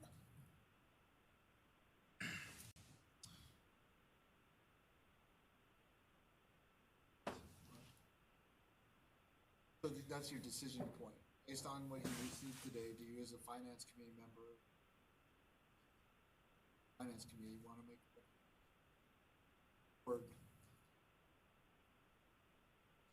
or look at expanding this, which, and I'll ask this of the group, would probably entail a funding request, correct? That's Okay, why we do so this then I've got to process, ask a few so- more questions then. Okay. Okay, what is the cost? So the cost, we've created in our first RFP that we responded to, created a scaled option where the first schools that participated were at $5,000 a school, but as more participated, it got down to $4,000 a school. So obviously we would work with the board or with competitive bidding structures as necessary. And School or district? per school. Okay. So that way districts could make the choice. We wanted to create a lot of autonomy for districts to use it in the way that was best for them and with the schools that were best for them. Ogden started out with some of their schools, expanded to all their schools, similar with the Provo. So we would probably continue to scale that so that the more schools that participated, there's an economy of scale cost that brought it below $4,000 a school. So do they use this in the elementary setting as well? And I think if you're interested in more of the perspective there, and I'm trying to give you the actual perspective, the early warning system research really relies on thinking about the full K-12 spectrum to notice when students are on track because it's an early and persistent indicator. I think this is just such a fun name because it's kind of what it is. Except I want some big alarm to go off, you know? So I guess committee, we really need to talk about this and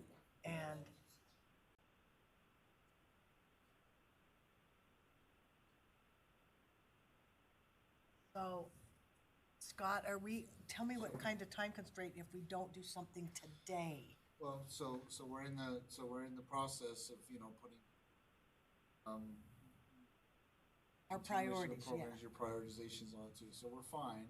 If you feel like you want to further study this in the finance committee, then I'd recommend add it to the July 16th meeting, at the very least. So if the key is that we always, the mark on the wall is usually when, by law, we have to, it's typically the first. October, yeah. So if we walk this, right, you could really, bring this back to finance committee. I just request or ask that you provide some specificity on what. On you're what looking else we for need. What else you need here today, right, for your August meeting or your July meeting, right? Which, I would recommend as one of your staff officers that you. To do that. That you do that on the July meeting, because then whatever recommendations you feel you want to make at that time does definitely Ready get for on the August. August meeting. Otherwise, okay, still okay though, if you bring it back to the August meeting, right, and you feel like you make a recommendation then, the board wouldn't really necessarily hear that till September, which is okay, because we're still doing. I know, but still getting But, pretty yeah, bumpy road then. So the more we can do, incrementally or systematically is better, right? So about how much is this for a typical district? Yeah, At 5,000 a school. Okay, $250,000 for Nebo. And I realize there's economy of scale, but we're just gonna.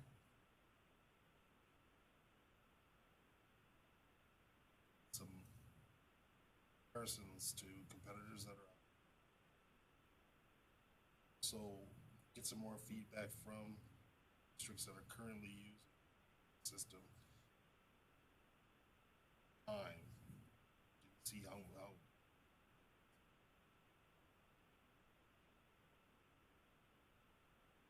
Yes. Given board member Newell or finance committee member Newell's request, I recommend to the chair that the staff bring back the data and information on cost comparisons as part of the agenda item for that purpose, which is data and information. And then we add another agenda item for the comparison of the LEA. That makes sense?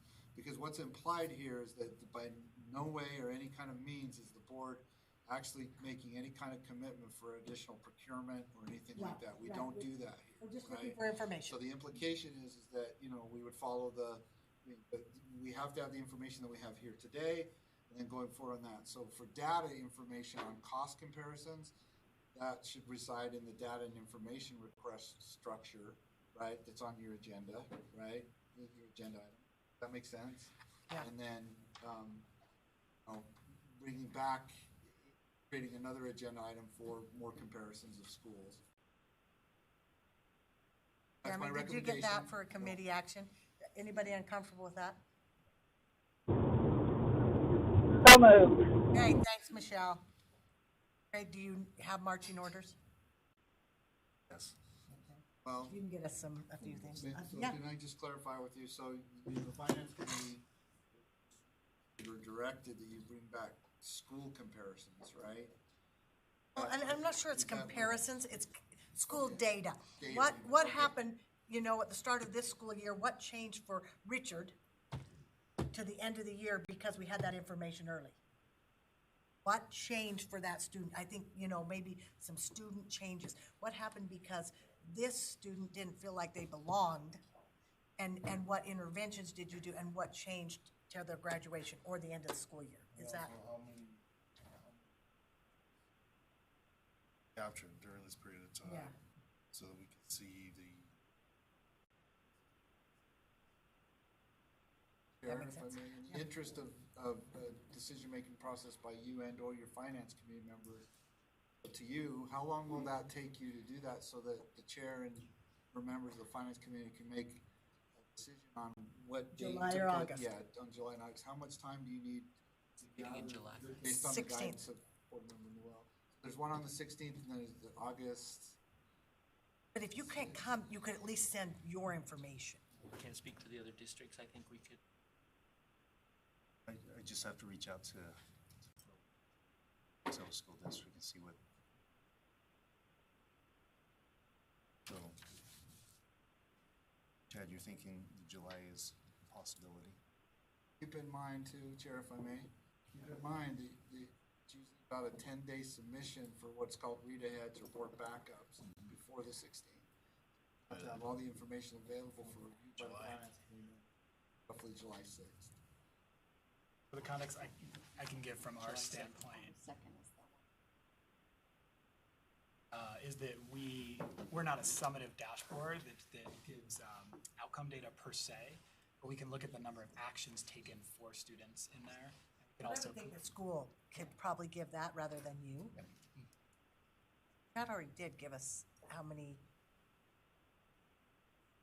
interventions were already done. Sorry, I missed the term. Okay, are we good? What sort of format would you like that in? I mean, if it was in a report. Easy to read. Like, do you want like some vignettes or really comprehensive? I'm just trying to. Vignette's fine with me. Like a little vignette? If that works the best.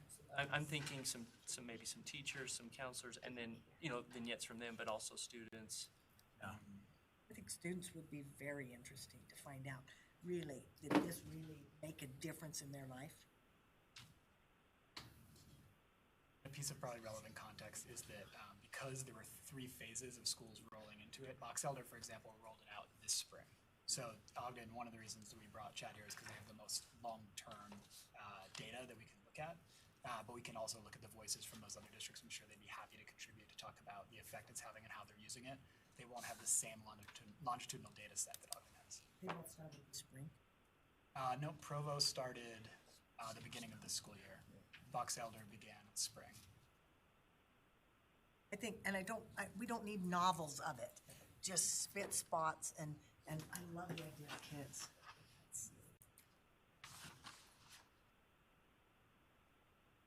Good? Yep. All right, excellent. Thank you, Chair. Thank you, thank you. Time to gather. Because we're not gonna. Strings, I mean, it's like the Kirby vacuum.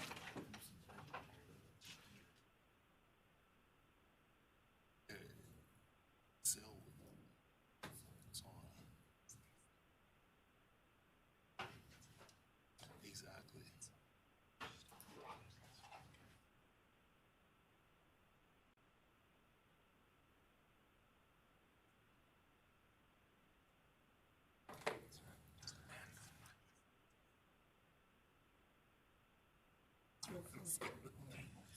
I know.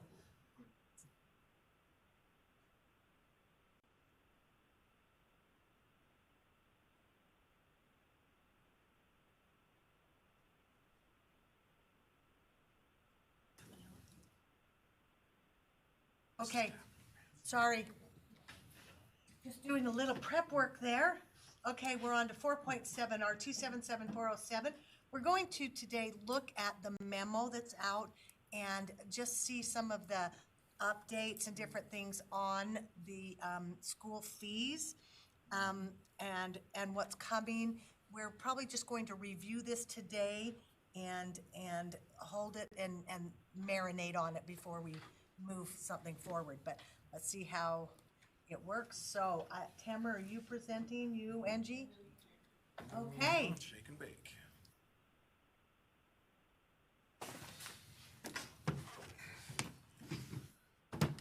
Maybe I'll get in. Thank you. Just remember, you're going to hit your knees. My knee? Selfish, Tammy. I'm just about to. I hope. And then we're hoping just to get some of this to digest right now, and then maybe bring it back and more time with it. Hey, would you like us to introduce ourselves and start? Okay, Angie Stallings, Deputy Superintendent of Policy. And Tamara Daly, the school projects lead. So, Tammy and Ian and I, and some of you may or may not know Ian, as well as Scott and others, have been receiving a lot of feedback from LEAs over the last couple months, really since session. Many issues have been identified. I know that Tammy and Ian have received specific calls, questions, seeking clarification for the rule. And in addition, as HB 250 passed through the legislature, there were some changes that were made that necessitate one change in our rule, which is pretty simple. It's changing the date by which textbooks shall be free from 2021 to 22-23. So you'll see that that change has been made in draft 2 of the rule.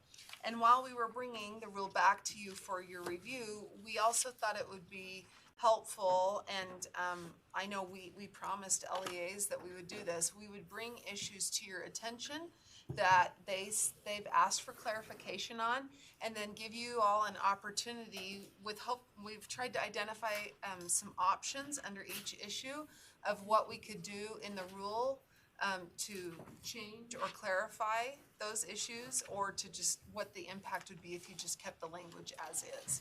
So draft 2 has some of those options already codified in there. Other issues, we haven't done anything in the rule but have highlighted it, but they're pretty easy changes. So if you'd like, we could go through the memo. We can go through the 10 issues, give you a little bit of background and what some of the options would be. Is that what you'd like us to do today? Maybe I think maybe go through the memo. I think that's probably a good idea. Okay. What do you think? So I do. And we'll try to keep it short because a lot of that is self-explanatory, and you can read through it. Some of it may not be. We're going to take a little more time on it too. So if you'll give us an overview, that'd be great. And the number one issue, which is the number one issue in the memo, it's just the number one issue across the board. The question of what does textbooks mean? Because absolutely, it's going to have an economic impact for LEAs starting in 22-23. And you'll remember that even in our latest draft of 407 that we passed, we had a definition of instructional materials that we included in the rule. That did not get included by the legislature in the legislation. And so I think either way, we need instructional equipment and instructional supplies to be defined, because many of the questions LEAs are asking is this an instructional material or not? Or is this a textbook or not? Right. So we presented, you can see it's starting on lines, I think. Should we stay in the memo or go to the draft? Yeah, we can just stay in the memo, Okay, but thank for you. those who maybe want to look at the draft, it is line 60 where we've put those definitions. We amended the definition of instructional equipment. The key is whether or not textbooks should include everything, meaning instructional equipment, instructional supplies, and the cost for school equipment, or whether some of those should remain as you can charge a fee, they're just subject to fee waiver, which I think is obviously the LEA's preference, is for only what you would consider as traditional textbook or traditional instructional materials like a workbook to be free, absolutely free, and still allow LEAs to charge for instructional supplies and instructional equipment, like the shears for cosmetology, right? Or, and you can see some examples here. So instructional equipment, one way you could do this is you could say that textbook does not include instructional equipment and instructional supplies, which means the LEAs would still be able to charge fees for those items, but they would be subject to fee waiver. So, or you could say, no, textbook does include those, and therefore it's free, you can't charge fees for those things. Probably the biggest items under instructional equipment that you'll hear as examples are band instruments. I mean, that's been a huge discussion. Things like sports equipment, bats, mitts, tennis rackets. You can see there cameras, stethoscopes, shears, for cosmetology. And many CTE programs, as well as schools who have band programs, have asked that they continue to be able to charge a fee or expect the student to rent the instrument and pay for the rental fee. And again, still, even if you say textbook does not include this, they would still be subject to fee waiver. So if a student could not provide their band instrument, they could not pay for the cost of the rental or pay for a mitt or tennis racket, the school would still be expected to support that student in either loaning them, a school-owned band instrument or school-owned mitt, or support the rental cost for that. Okay, can you hold just one second? I just want to get a nod of head. Is the got two BAs? Is number 2 the one you're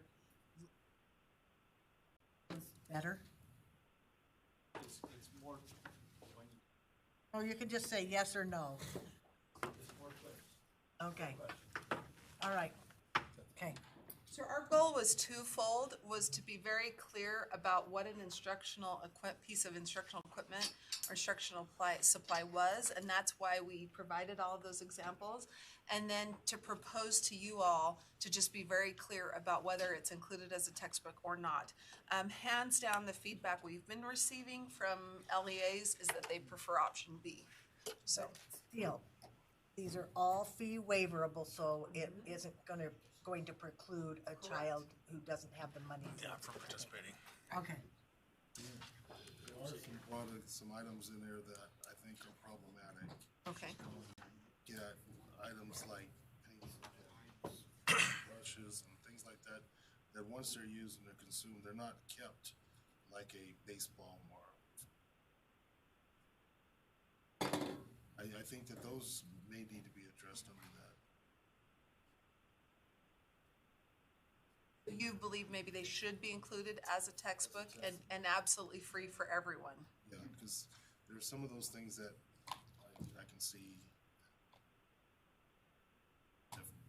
Right. So how are we gonna define that? That's gonna take time. I didn't wanna say it because it takes time. Because there's no way that we can list absolutely every supply that this one is waivable and this one is free. You can say consumable items are considered.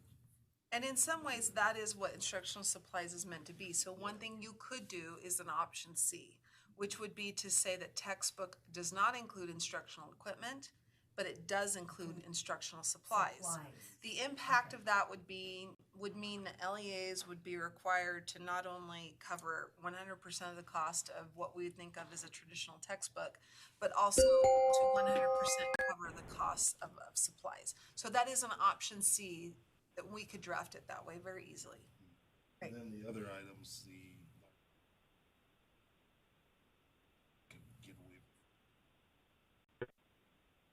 And right now, when you say larger items, do you mean the instructional equipment? Instructional equipment, yeah. Yes, instructional equipment, the net impact of what I would call option C, where we would say textbook does not include instructional equipment, but textbook does include instructional supplies, means that they could still charge fees for everything under instructional equipment, but it would be subject to fee waivers, so students who qualify, or even students who, for whatever economic problem they come before the school would be required. Okay. Okay. Terry, you had your hand up? Terry, did you have your hand up? Okay, I think he was before Royce, and so. I think Terry had his hand up first. I would never serve.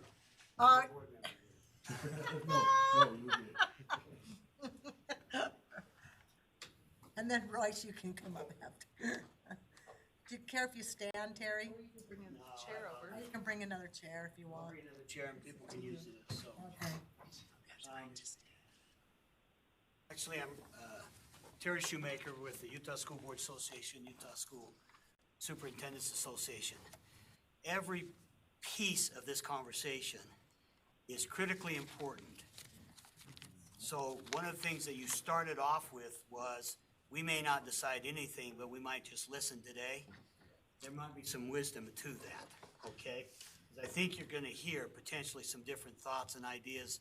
And in the end, you're gonna have to decide policy decisions that are going to affect one group versus another group. The question is, how far do we go one way versus the other way? And what are the impacts one way for this group versus the impacts for another group? That's what we need to discover. That's what you gotta discover. And that's why I want to reemphasize, I think there's some importance to that about not rushing. The notion of instructional equipment means a course-related tool or instrument that is required, and instructional supplies means a consumable or non-reusable supply that is necessary. It's interesting because they're both, word necessary and the word required success, they're both required. And then there's consumable. And one is consumable and the other is not. So that your question then, Board Member Newell, is possibly one group should be responsible to pay for that. But the wood for the wood shop, should the wood shop project include what? Chest? The glue. The glue. Okay? I mean, that's what's difficult. Both the glue and the wood are necessary. Exactly. If I'm providing computers for the students, and I've provided the computer, now do I also need to provide Wi-Fi access for them at home? That is included in textbook right now. I understand that. Yeah. Okay? I'm pointing out the difficulty of these things. So I think the hard part about this is that all of these decisions are gonna have deep ramifications on what school districts charge. Because they have to somehow calculate the fee. Part of the spending plan that they have to put together in creating the option of how we're going to go ahead and charge the fee in the first place. So these are really, really, really, really important decisions. So I'm asking that you take time to ask questions with those who are here that represent entities like charter schools, like teachers, like school boards and superintendents as you go through this. That's really all I wanted to do at this particular point, so that we can at least help you with some of these things. Deputy Superintendent Stallings has done a magnificent job of putting together the issues, and we talked about them with superintendents. And she's gonna share with you our preferred methods, and she's started going down that road. So when you hear the group said this, well, it's a representative group of superintendents and charter school people meeting together, and so that's what you're gonna hear from us about these things. I think it's important for you to know that. Does that include BAs as well, or just superintendents? In this case, the BAs weren't part of that conversation, but the BAs are part of our group, and I would say to the BAs in attendance here, I think, generally speaking, this is how our superintendents feel, and the BAs would probably be coming along with that anyway. Okay. All right, thank you. Royce, do you have something else? Sorry, Angie, right in the middle of your presentation. Oh, no, you're fine. Royce Van Tassel, Utah Association of Public Charter Schools.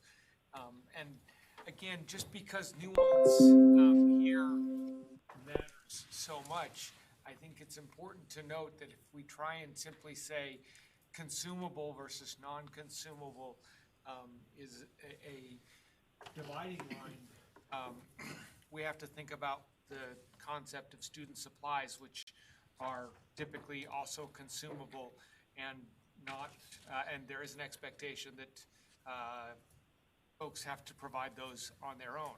Now, there isn't a perfect analog here, but I just think we have to be careful. If you are somebody who's taking that painting class, for example, then you look at the definition of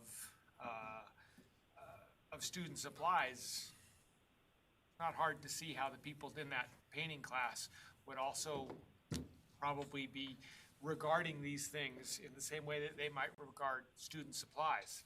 You know, the definition talks about them being commonly used outside of this, outside of that class. Well, most of the students that are in that painting class could well fit in that. And so I just want to point out that consumable, while it makes some intuitive sense, may cut across some other ways that we don't necessarily intend. And again, That's right. just to think through that. Well, the paintbrush is non-consumable and the paint is. Depends on, I mean, over time, certainly it, Right, but, yes, you so. know, it's a.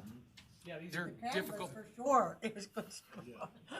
There's so many examples. That's why I think it's gonna take some time to do this. Okay, what qualifies in what categories? Chair and Board Member Newell, I'm redoing the memo as we speak, so I added your option C on the memo, and we can update or reapply or send out this memo. Finalize And it. if there are additional options that we didn't post, we'd be happy to update them so that people then can provide the board with feedback. And I would think public could even send stuff and it might incorporate and it might not. Right, and this is these options are very easy to draft, because all I have to do in the definition of textbook is say, does include this, and does not include that, and it's a very simple fix, Well, language-wise. The language is until you start listing what it is. Then you're gonna forget something for sure. Todd? On equipment,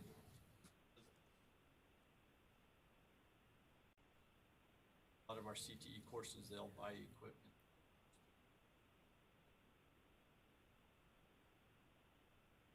They actually get a kit that they'll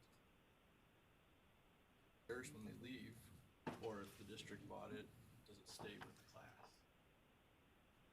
CTE, when I thought of calibration tools for folks in the machining, you have stethoscopes, those type of things would fall subject to waivers if they qualify. But there would be like a Band-Aid that they'd have. Got it on a waiver. That's the hard part. It's tricky. Anyway, it's another nuance on equipment. See, we could also say if you, something like that, if you have a waiver, that's, The borrowed. to the next person that qualifies for a waiver. So we can add all sorts of. However, on that, so everyone else has a new box, but the waiver kids have an old box. Yeah, but, Ah. you know, I come from you take what you get. No, I'm kidding. I love that. Down that road. There's some validity to that. Yeah. I mean, you have a certain responsibility if you receive a piece of equipment based on waiver. There's so many variables that can go into this, depending on what we're talking about. And that's the hard part, is delving into each and every single Right, but item. Angie, before you go into this, I think it's really important that we could come up with a definition rather than have it perpetrated upon us, if that makes any sense. I didn't say by where. I didn't say by where. So two things, right now, the definition says typically becomes the property of the student upon exiting the activity, course, or program. And we have not in this rule explicitly stated that if a fee waiver student receives instructional equipment from an LEA, whether they have absolute ownership to that afterward or not, and it might be case specific. That's really up to the LEA to decide, because you could see where the band instrument, you probably would never say, oh, now you get that band instrument. The CTE course ones, I think, are a little difficult, because in some ways, the expectation is you get this certificate and then you can go into the workforce and practice. And if now you take those instruments back, you essentially take the student's ability to use those instruments in their profession. And I guess there's this principle of equity, is the idea that we're trying to get this student prepared to be able to go outside of the school and be successful in that CTE career. And if we take those tools from them, We've essentially given them the course knowledge, but not the tools. So I think LEAs will be the ones who will make those decisions, Todd, and you'll have to decide. We did not say explicitly whether you would have to let them have those tools afterward or not. Maybe let the districts decide. And that's what makes this all so much fun. Yeah. There is that sense of equity. It's difficult. Or accessibility. Accessibility, because there are students that they need that kickstart. Right. Okay, Ange, you're on. Just last thing and Todd and others, we could say yes or no, whether it's their equipment or not afterward, if the board wanted to. But right now, it's vague enough that that type of decision is left to the LEA, at the LEA level. So the last thing I wanted to mention on this topic is pretty much no matter what we do on this issue, we will need to ask the legislature to amend the definition, which I don't think is a problem. I think they'll be very sympathetic and great to work with. It'd be nice if we were ready, if we were in the Exactly. forefront. Yeah. So would you, are there any more comments on issue 1? We haven't even finished yet. Did you do number 4 already? No, I'm just on issue 2. Right? I mean, what do you mean number 4? Sorry. Oh, no, go ahead. Okay. Go ahead. So I'll try and do these really quickly. Another one, this one issue is also probably the next biggest besides instructional equipment. Yeah, there's a lot lined up to. And when we talk, we only address supplemental kindergarten here, but a lot of the questions are related to after-school programs and other activities that at times are provided by third-party providers and at times not. With supplemental kindergarten, at least as far as we've come to know supplemental kindergarten, we're unaware of any third parties who provide supplemental kindergarten for LEAs. It's usually the LEA is providing the supplemental kindergarten program. It's a school-sponsored activity. Unlike after-school programs, which could be a school-sponsored activity, or it could be that YMCA is simply having access to the school, and the YMCA is facilitating all of it. The payments are going to YMCA, et cetera. So it's hard to take a stance on after-school programs. I'm just footnoting that for you because after-school programs are difficult, and I think that they're very fact-dependent on whether they're subject to fee waivers or not. That's really up to the LEA and how they structure those relationships and those programs. Supplemental kindergarten, we felt like is pretty clearly a school-sponsored activity outside of the regular school day, which means because it's in elementary, normally kindergarten or any elementary program, you may not charge fees if it's during the school day. And so what we felt was important to decide is to clarify that it's outside the school day, which means they can charge a fee for supplemental kindergarten, but that it's subject to fee waiver because it is a school-sponsored activity. They're school employees, they're being paid on contract, it's, they're integrated, bus schedules are altered for them, unlike an after-school program where the employee, they may or may not be school employees, likely there's no district transportation being provided, et cetera.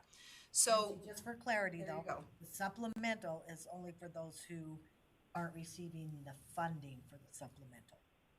Good, yes, we should clarify that because you're right. If they're receiving grant money from the state, and that's probably something we should put in the supplemental kindergarten rule that says if you receive, then they're receiving full funding. It's like the after-school program, actually, the intergenerational after-school program, we put in that rule, well, actually.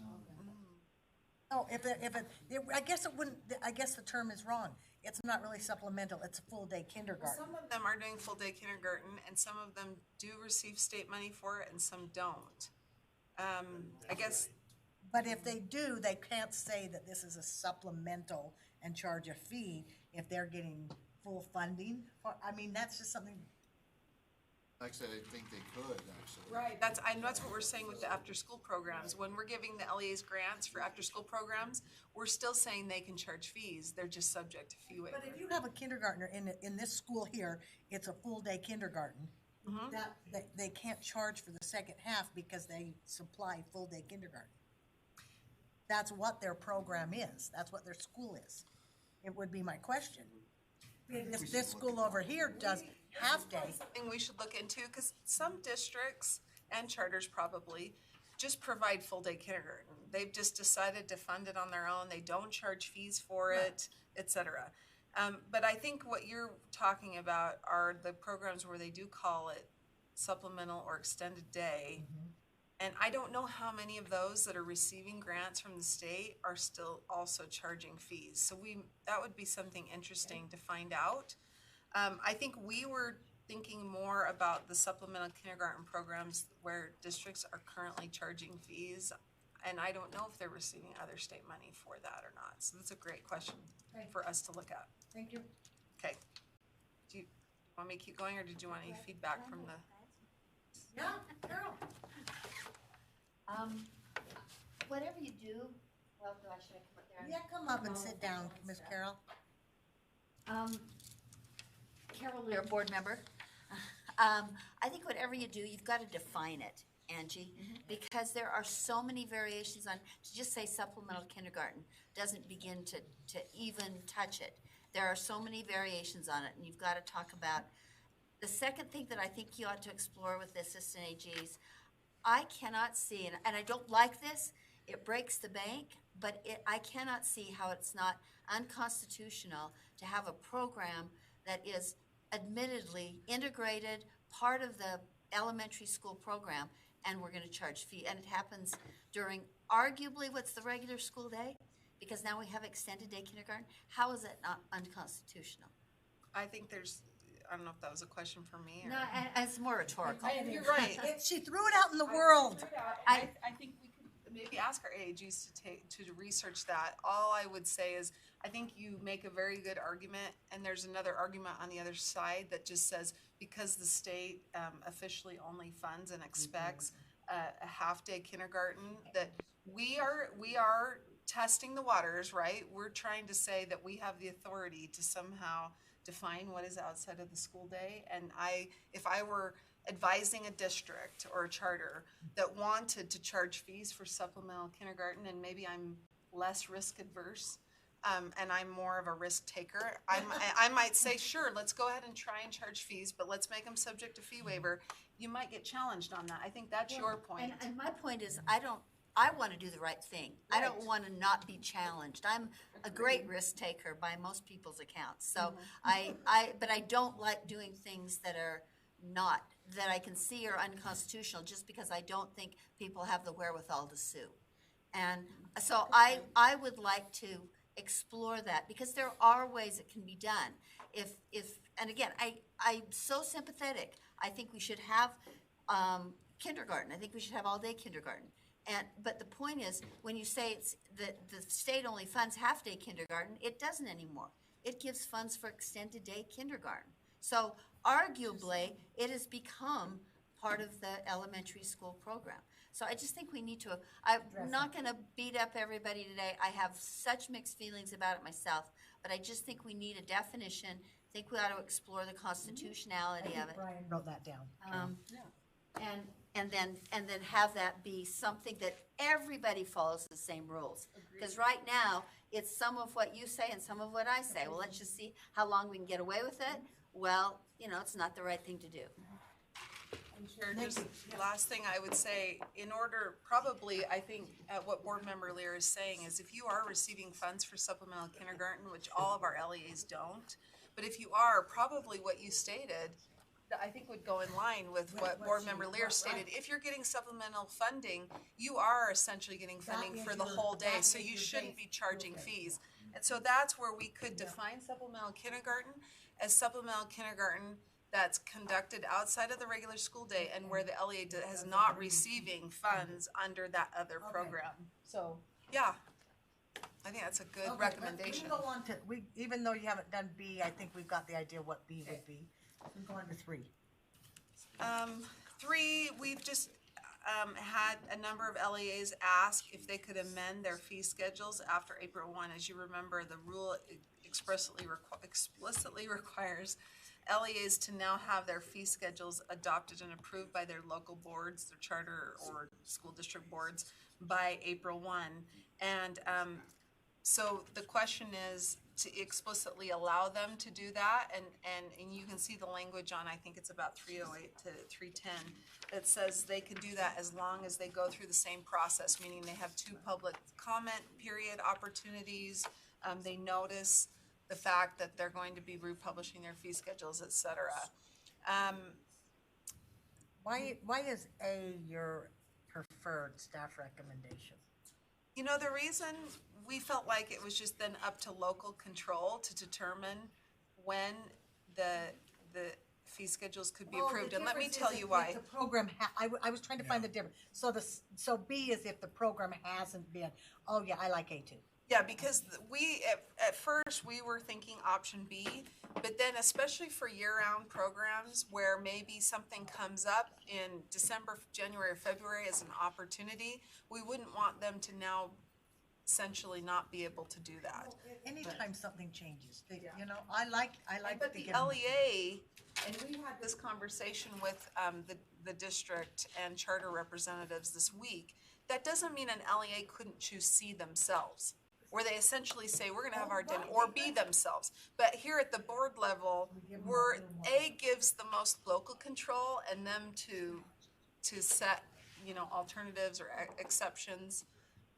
Anyway, that was, okay.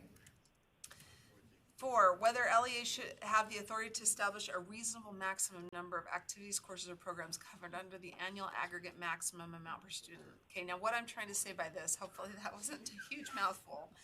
As a reminder, the permanent injunction asked the State Board of Education to establish an annual maximum per student, and we decided to defer that to our LEAs to make it more meaningful, so that each district and charter might have a different, you know, in one district or charter it might be 2,000 or 2,500, and that's all that, if you pay that, those activities should be covered.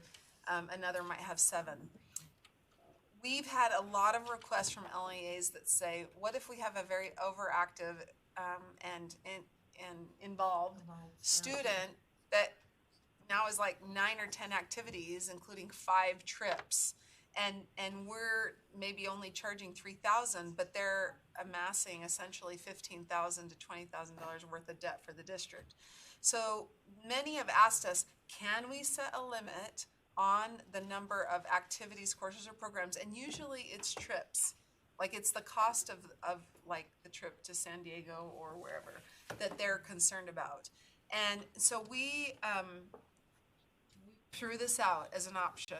Right now it's silent, and you could argue that they could do that anyway. We're not prohibiting them from it, but I think some LEAs feel a little uncomfortable in that space.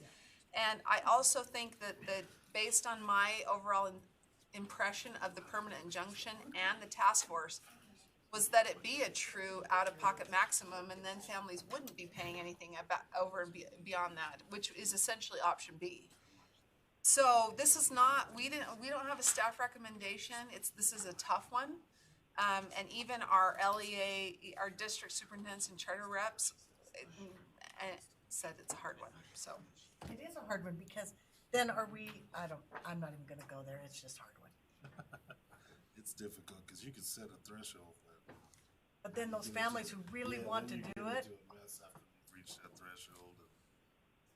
And we didn't set a number because we have no idea what reasonable is. And as we talked about with the group we talked through this with, it could be that it's unlimited activities, but it's not unlimited trips. You know, like maybe that's where the reasonableness is that you're limited to 1 or 2 trips, but you can engage or be involved in any activity. There's a way to put this at the LEA level, but allow them to say, at this amount, programs or trips, and you're responsible past that. And A would give them the cover if they were ever audited, and let's say they did put a maximum on there, putting some language in there, allowing them to do that gives them cover. B, it just doesn't address it either way. It doesn't prohibit it, but it doesn't authorize it either. So. Okay. We got a question right here. Todd.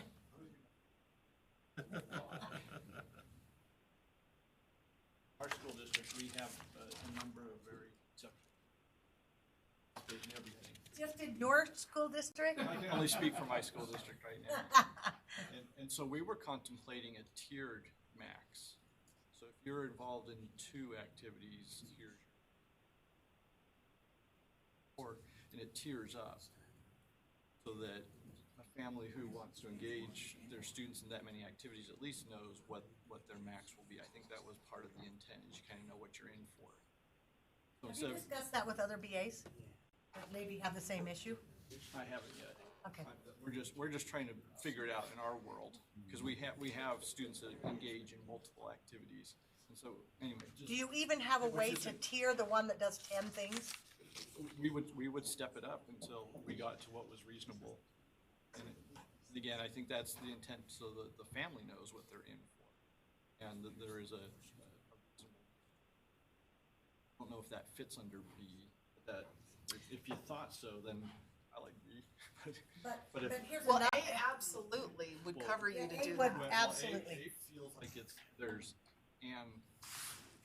No, that's just because it's drafted in the singular, but it would still allow you your reasonable amount of activities. I would say what you're wanting to do absolutely fits in A. B, I think you could try, we haven't given you express authority to do it, but we haven't prohibited you Yeah, from we were doing planning it. to go forward and Yeah. in high risk, find out what. Of course, you're one of those high-risk ones. You and Carol are high risk.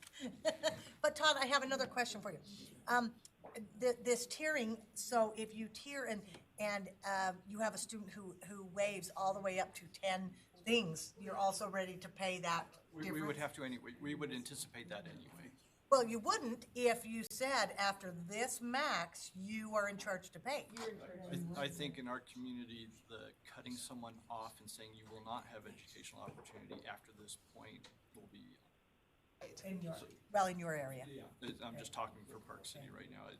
That's why a tiered concept is being thought about as, hey, if you want to go there, here's how it works, and if you don't want to go there, don't worry about it. Okay. May I clarify something, and maybe Todd, you want to hang out in case you have a comment or a response or whatever. One thing I just wanted to note, that this maximum does not apply to fee waiver students. Like fee waiver students are fee waived. Yeah. So if you had Already waived. yeah, they're already waived. So I want you stated. Yes. Okay, doesn't is, make sense. Let's say that you have a tier and it goes up to 8, and that's the max. You're right, if they wanted to do the 9th and the 10th activity, at that point, they would then have to pay that out of pocket. But again, fee waiver students would never pay it, so. Yeah, so we didn't contemplate the fee waiver side. Okay, all right, well, that makes much more sense, so. Okay, would you like me to go to the next issue? Yes, ma'am. Okay. We're almost halfway. They get easier. Halfway? They get easier. Geez, maybe we'll go to midnight or something. That ain't gonna happen for me. Whether an LEA can require students to pay fees prior to the student participating in activity class or program that is provided by the school outside of the school day. So right now, this is, again, a lot of these issues are related to trips. The way the language states right now, it just says, and I almost need to look at the language, it's 457. It essentially says that you can't exclude a student for failure to pay from the activity class or program. But the concern is for your trips, if you don't have an incentive for them to pay that trip before they go, that you may never recover that, and then you have to go into collection, et cetera. So adding simply during the school day means that they can't be excluded from anything during the school day, but for something like a trip, they could be excluded until they pay. Or, and this is not fee waiver students, again, these are people who are required to pay. Not fee waiver. Yes, students. so it's they're excluded until they pay. until they pay, so meaning you can't go on the choir tour until you've paid for the choir tour, you know? A fee waiver student is already paid. Correct, they're already covered, they don't have to pay. So you that's a see, good all catch. we're adding is during the regular school day, so that for those things outside of the school day. That's a good catch. Okay. Yeah, I thought it was good too. Not that I came up with it. Doug came up with, anyway. Yes. No, I thought it was great. Yeah. Okay, number 6. I hate to take credit for, I don't always come up with the solutions. We just come up with the problems. Okay, number 6, whether the language prohibiting LEAs from requiring students to perform community service in lieu of a fee should be eliminated. So there's nothing in the rule right now, but, and I would like somebody maybe from LEAs to give this perspective, to explain why requiring community service potentially in lieu of fees is a good thing. Because you remember the task force and the board, we eliminated that, and all we said was a student may perform community service voluntarily to offset fee waivers or to offset the cost of the fee they're supposed to charge, even if they're a student who's required to pay fees, but no more required community service. You'll remember that the permanent injunction did allow LEAs to require community service in lieu of fees, but the board and the task force, their option was no. So we were asked to bring this issue forward. It is something, all we would need to do is delete 2 lines, and then it would be up to the LEAs to decide if it's required or not. Can you define community service for me? Well, that's a trickier one. Blackboard In erasers. statute, we are supposed to Are there provide. any erasers anymore? Don't you remember doing that when you were a kid? Terry, come on. Yeah. Don't you remember and get all over here and go home with chalk everywhere? I never got in trouble and had to stay after school and do that. Oh, well, I did. No surprises you. Terry Shoemaker with the Utah School Boards Association and the Superintendent's Association. This issue is important to school boards and superintendents, particularly in our smaller school districts, as well as our large ones too, but particularly in our smaller school districts, because the issues here are really, do we want to teach kids and families that there should not be any obligation to try and do something to help with this or not? That ends up being this. The injunction allows for it, right? So the question is, can school districts learn to do it well such that we don't identify the kids, we don't create problems with their families because they're performing community service? That's gonna be a local issue for them to deal with, but they would like to tackle the problem. Would they like to let anyone have the opportunity to work off their money? Not just be waivered? Well, I think some do, yes. But we're talking specifically about this. That question's an important question, and my guess is some do. The reason that almost all activities also have technically a group fundraiser with them is to allow them to help pay towards the experience. That seems to be the right thing to do. You ought to participate in helping pay for what's going to benefit you. That just seems to be a moral obligation. School districts would like to be able to have that opportunity to help those kids in particular do this right without isolating them so that it becomes problematic for them to want to be part of it. Sean? I don't see any issue with the groups. Individual basis, there's some connotations there. Kids in these demographics where they're doing the same things that the kids in our system are doing. How do you delineate that? How do you make sure that they're not getting those same feelings by forcing them to do service may be an issue. I think the group fundraising and having some responsibility to be there and participate, because some will benefit from the funds and not participate at all. I think that's where you do have some leeway. It's a difficult issue. You're right, Sean, and I don't have a great answer for that, but the only thing I'm telling this group here, you, policymakers, is that the school boards, there are several school board and superintendents who are interested in trying to pursue this. Hence, you received those requests to put this in as a conversation to have with you. I'm just reinforcing that that's what they're interested in because they feel like that's the right thing to do in their communities. And we need to do it right, which is your point, and you're saying it may be difficult to do that. We understand that, and certainly I will reinforce with them and have before, if they're going to go down this road, it has to be done very, very carefully. Very careful. Well, yeah, I have this, I feel like, so when you talk about community service, we're talking about students working within the school or working in the community or earning money, I mean, or Donating time? Donating time. So where's the money coming from? The money's still gonna be coming from the school district. Okay. Yeah. Can I clarify something though? Because yeah. The law, even in the permanent injunction, stated that you have to treat this, and it's subject to the Fair Labor Standards Act, and that if you, if the student does a lot of work and then they have to move to either another school or another district, that the time, the amount of money that they would have earned while they did that could transfer with them. And you'll see there's a lot of language in there about all of the things you have to ensure when you're requiring students to essentially work. It's called community service, but That's why I wanted to define it. we've received a lot of hotline calls. I think this is before Tammy and Ian, because you probably got a call, some of them too, of parents and students calling and complaining of demeaning, in their mind, or their perception is demeaning required community service. And I think that that was part of the reason that you saw it come out.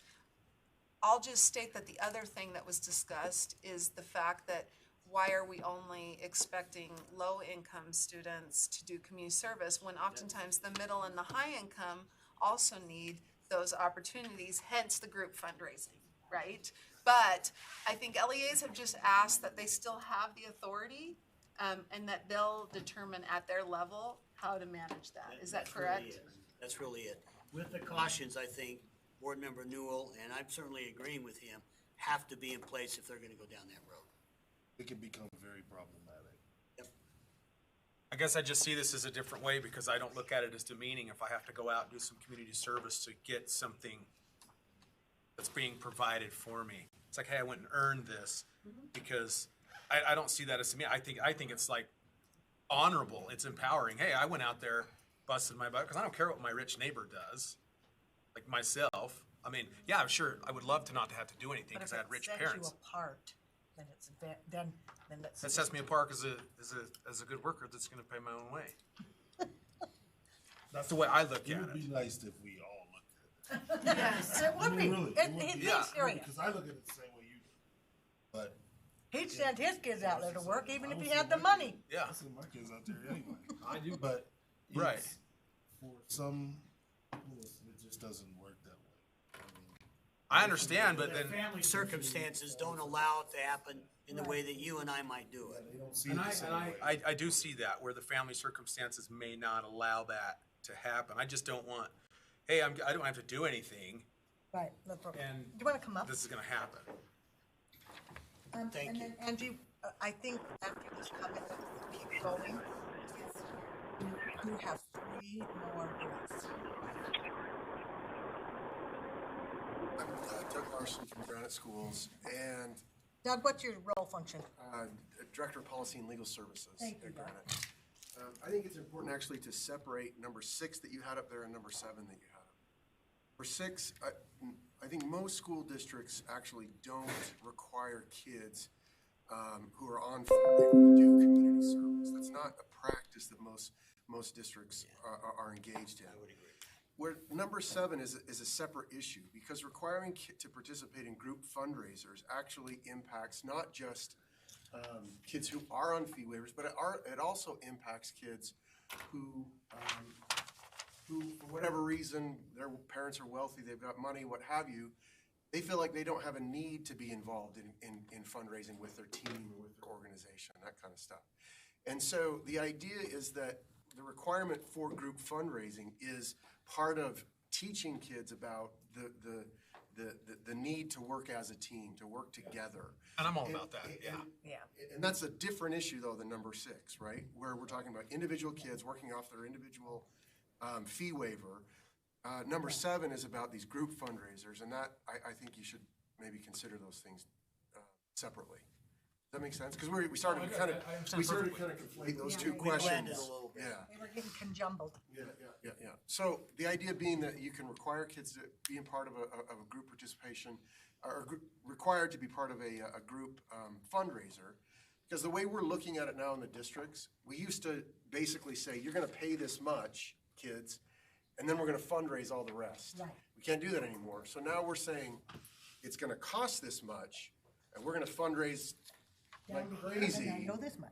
To knock it, to knock it down. And to do that as a team or as a team effort, or, a class effort or a group effort or a Madrigal's group effort or whatever, I think is a value And that while we you're want, here, that we though- want to teach kids. I totally agree.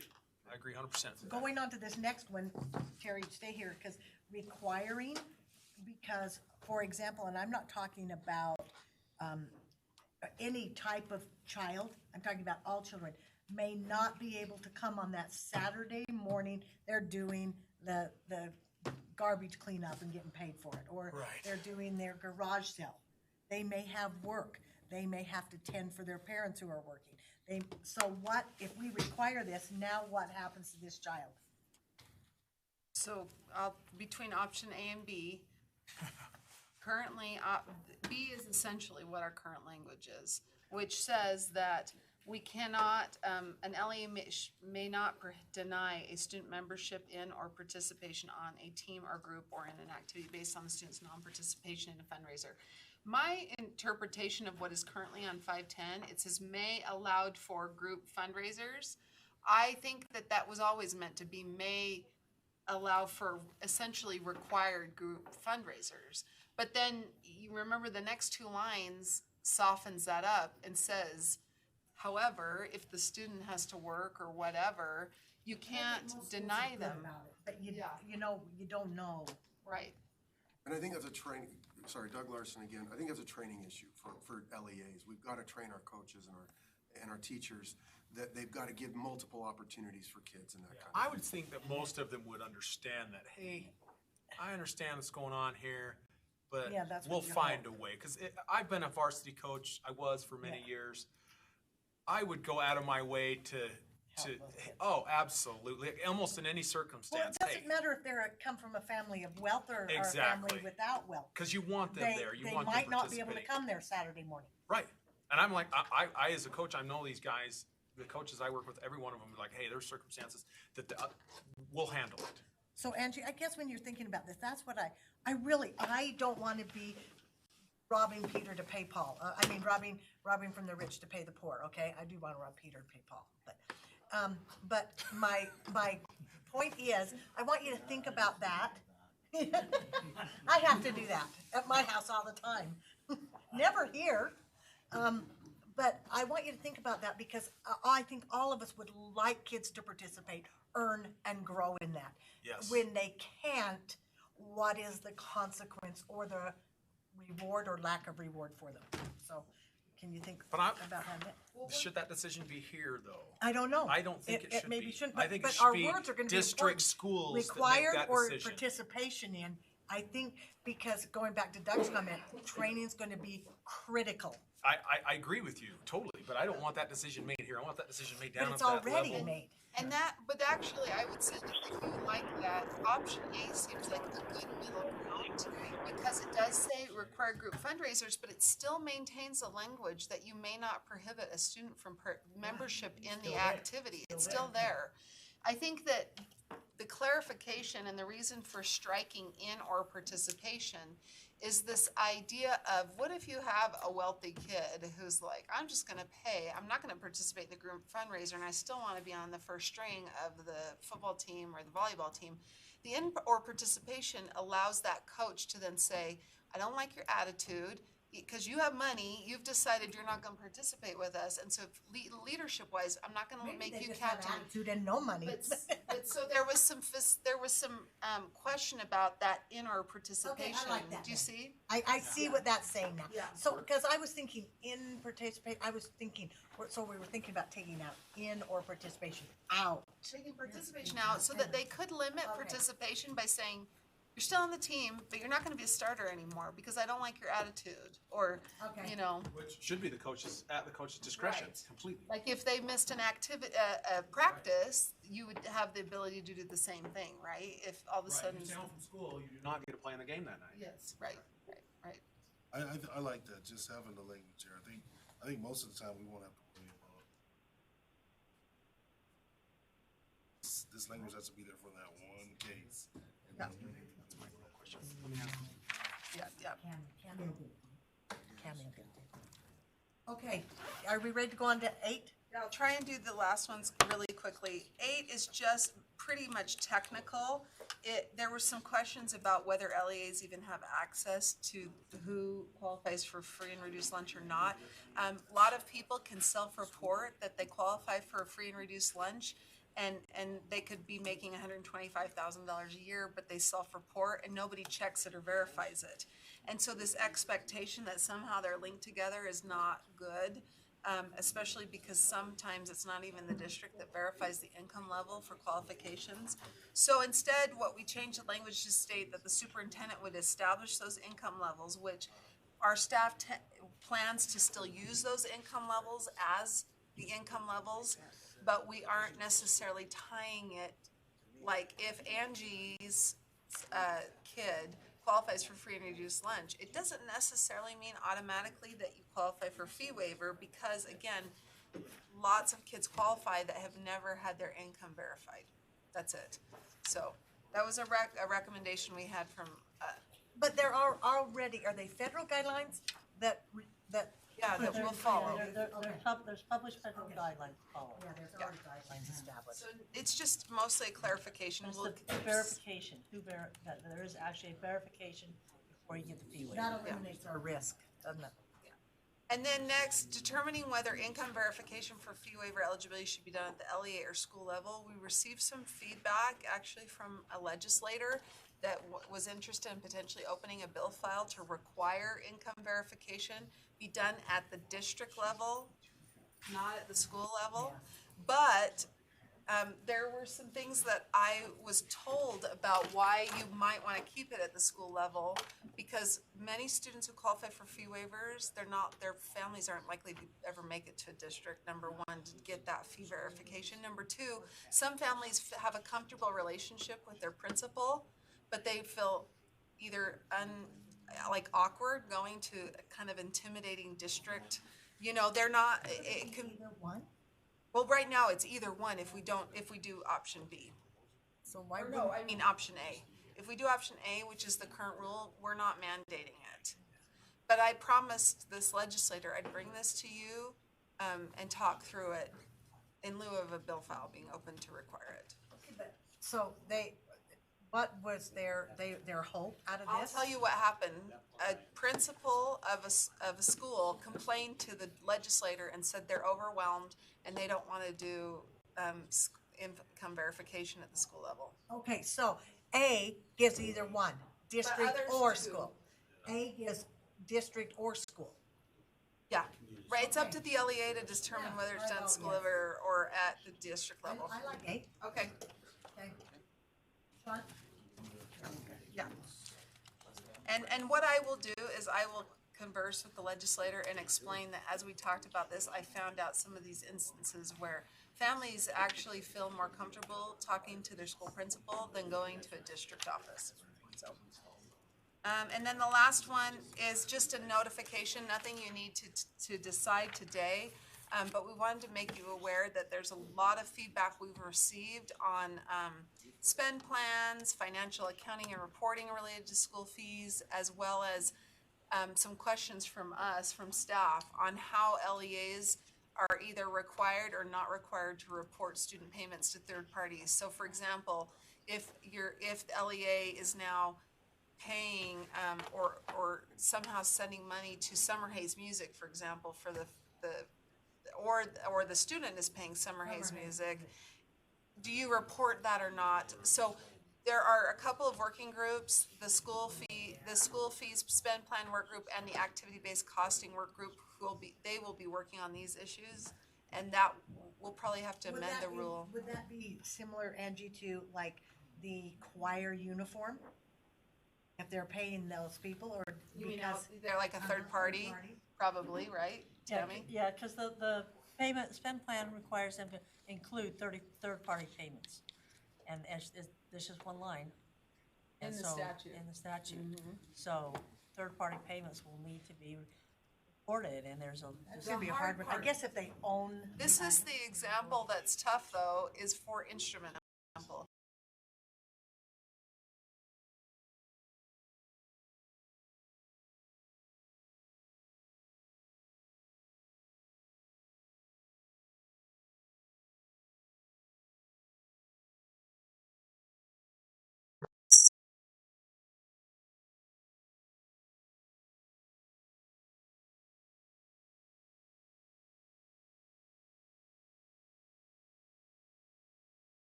into our, they can stay in our committee and not necessarily be presented in board meeting, but then we'll present them in September. And you could also invite other board members who are interested in this rule to come. Yeah, so July 16th, isn't that when your meeting's gonna be? Yeah, pretty soon. Now we're from 9 to 12. Pretty soon we'll be 9 to 7. Okay. AM, that was an AM. Yeah. Okay. Okay, thank you. And Ian, it's very nice to meet you. Do you want to introduce yourself? Ian Fitch on the school fees project and internal audit. So welcome aboard, okay? Thank you. Thank you, Tammy. Tamra. I answered to both. Okay. All right, I can call you. Okay, we have a little bit of time to get done with these. Michelle, are you still on? Yep, I'm on. Okay, good. Scott's going to be on in a minute too, so we do still have enough people. Thank you so much. Okay, number 48, Public Education Regional Service Center, draft number 1. This one's quick and easy. Oh, is this you, Angie? Yes. Okay, thanks. Just, this rule's up for its 5-year review and continuation. New drafting style, and pretty much that's it. Changes, because if we don't file the 5-year review and everything, the rule sunsets. Just a note, likely this rule will need to be amended or brought back to you for substantive changes later this year or early next year. So again, this is just technical updates. The rule still continues to be necessary. Okay, so I need a motion. I think that might be you, Sean. I move to accept draft R 227706, draft 1. On first reading. On first reading. First reading. Review. Send to the full board on second and final reading. Sent to the full board on second and final reading. You're good. All the 3 of us stay here. Yeah. 277706. Okay. Any discussion over there? Michelle? Okay, all in favor? Aye. Aye. Aye. Scott, are you an aye on this? Aye. Okay. Andrew, you this next one too? Yes, I am the next one. This is R 277479. It's a school construction oversight, inspections, training, and reporting.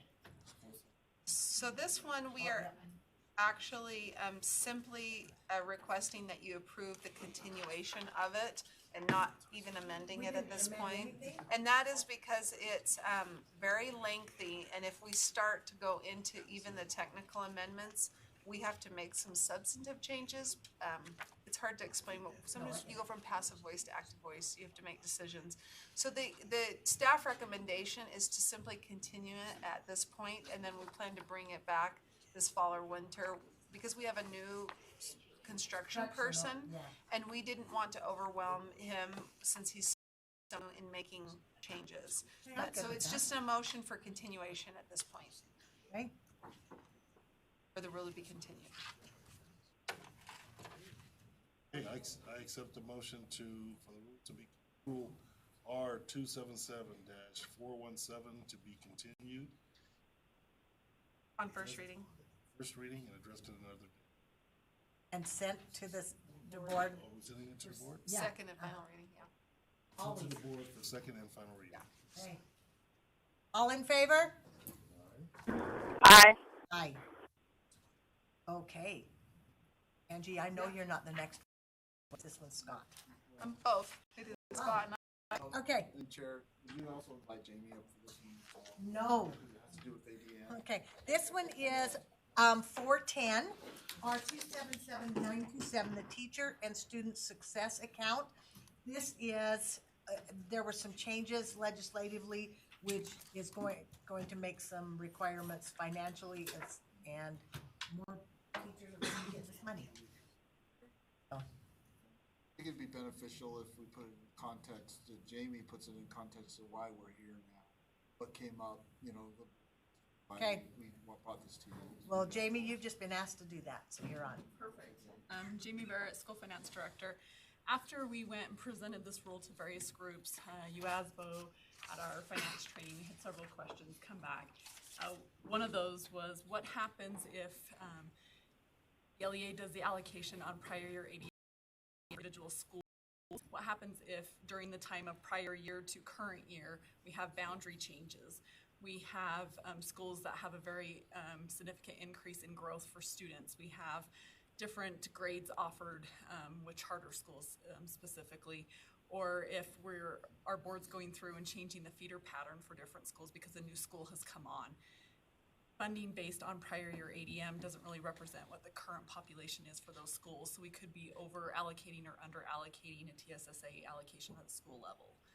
What does the board propose we do about those circumstances? Because the board rule technically didn't address those. Statute didn't either. Yeah, It's really statute statute that should have. Yeah, because it drives, But now board rule is addressing it. Correct. So that is why we're here today. Okay, I think for clarity, maybe it would be helpful, what is? Teacher and student success accountants, Senate Bill 149 from this last session. Okay, sorry. Give me the list of acronyms. Yes, I did. Sorry. Right. Okay, so if you can see lines 134 through 140 is putting clarifying language in that after calculating an LEA school level allocation based on prior year ADM, that they can make some adjustments due to various reasons, those including changes in school boundaries, changes in feeder pattern if they have a new school come on, grade levels offered, or significant student growth of 30% or more. Still basing the initial allocation on prior year ADM, and then they could do an adjustment column based on these specific. Okay, so they're reaching out to go get those funds. Okay, they do it at the end of the year, right? Once an LEA has their framework approved by this body here, funding is on a one-to-one. Okay, all right. And this language, if I might, sorry, is specifically controlling how an LEA distributes or allocates money to their schools. The language was very specific in statute, and it required to be on prior year ADM. And the statute, when they drafted the statute, they didn't take into consideration some of these instances. And so we're essentially giving districts and charters cover because they don't want to send 40 more thousand to this elementary because those 400 students go to this one. This new school over here. So we're supporting them by making it clear, yes, even though the this says you've got to do it here, we're now giving you some additional authority to make some adjustments to that. I think that the statute, if this had come up during the legislative session, my guess is the sponsor would have included this language in the statute, but they just didn't think here, then it's still covered. So we're supporting them. Yeah. Terry, do you have a question, comment? Is it a question, comment, or a comment, question? Yes.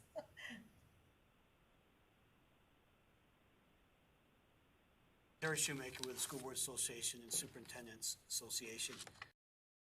34 to 140 does, this adjustment does, as I understand it, is it allows for school districts that have some exceptional issues. With adjustments to the TSSA funds, it makes sense to us. We would hope that you would support this change. Okay, thank you. Royce, do you feel the same? Good, okay. Do you have any questions? Michelle, do you have any questions? No question. That it? That's it. Well, I'll entertain a motion.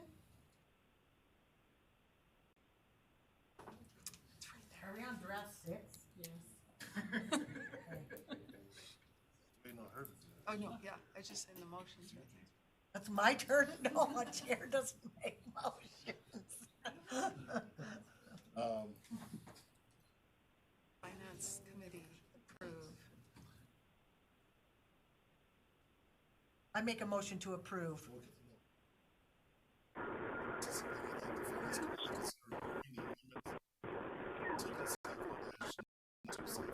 Draft 6 on first reading, and if approved by the committee, for recommendation for approval to the board on second and final reading. Oh, his motion is to approve it, okay. Any questions? Nope. Okay, all in favor? Aye. Aye. Okay, all right. And then we're on 411, we don't have any discussion on that. Do we have anything on 412? Anybody requesting any data or information? None? And then 413, do we have any recognitions? Just the recognition of the progress of our accounting staff as far as year-end close goes. Heavy lift during the month of June, on board, thank goodness, and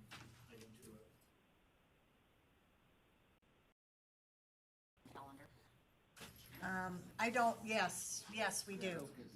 Okay, so, Sean, are you okay if we put the Regional Service Center on consent, the construction oversight one, those two? Yes. I don't think anything else can go on consent, Cammy. Because I think the TSSA, I think we need to review that, just in case, you know? Okay? All right. We are, one No, other not adjourned. progress, teachers and supplies and materials work group, invitations went out for that, or have they gone out, the invitations gone out for it, or? To see what dates will work, Okay, so. doodle poll or something. So we're making progress towards getting them together for the intent of the board, for us to report back in, Right. year, or first part of next fiscal year on that.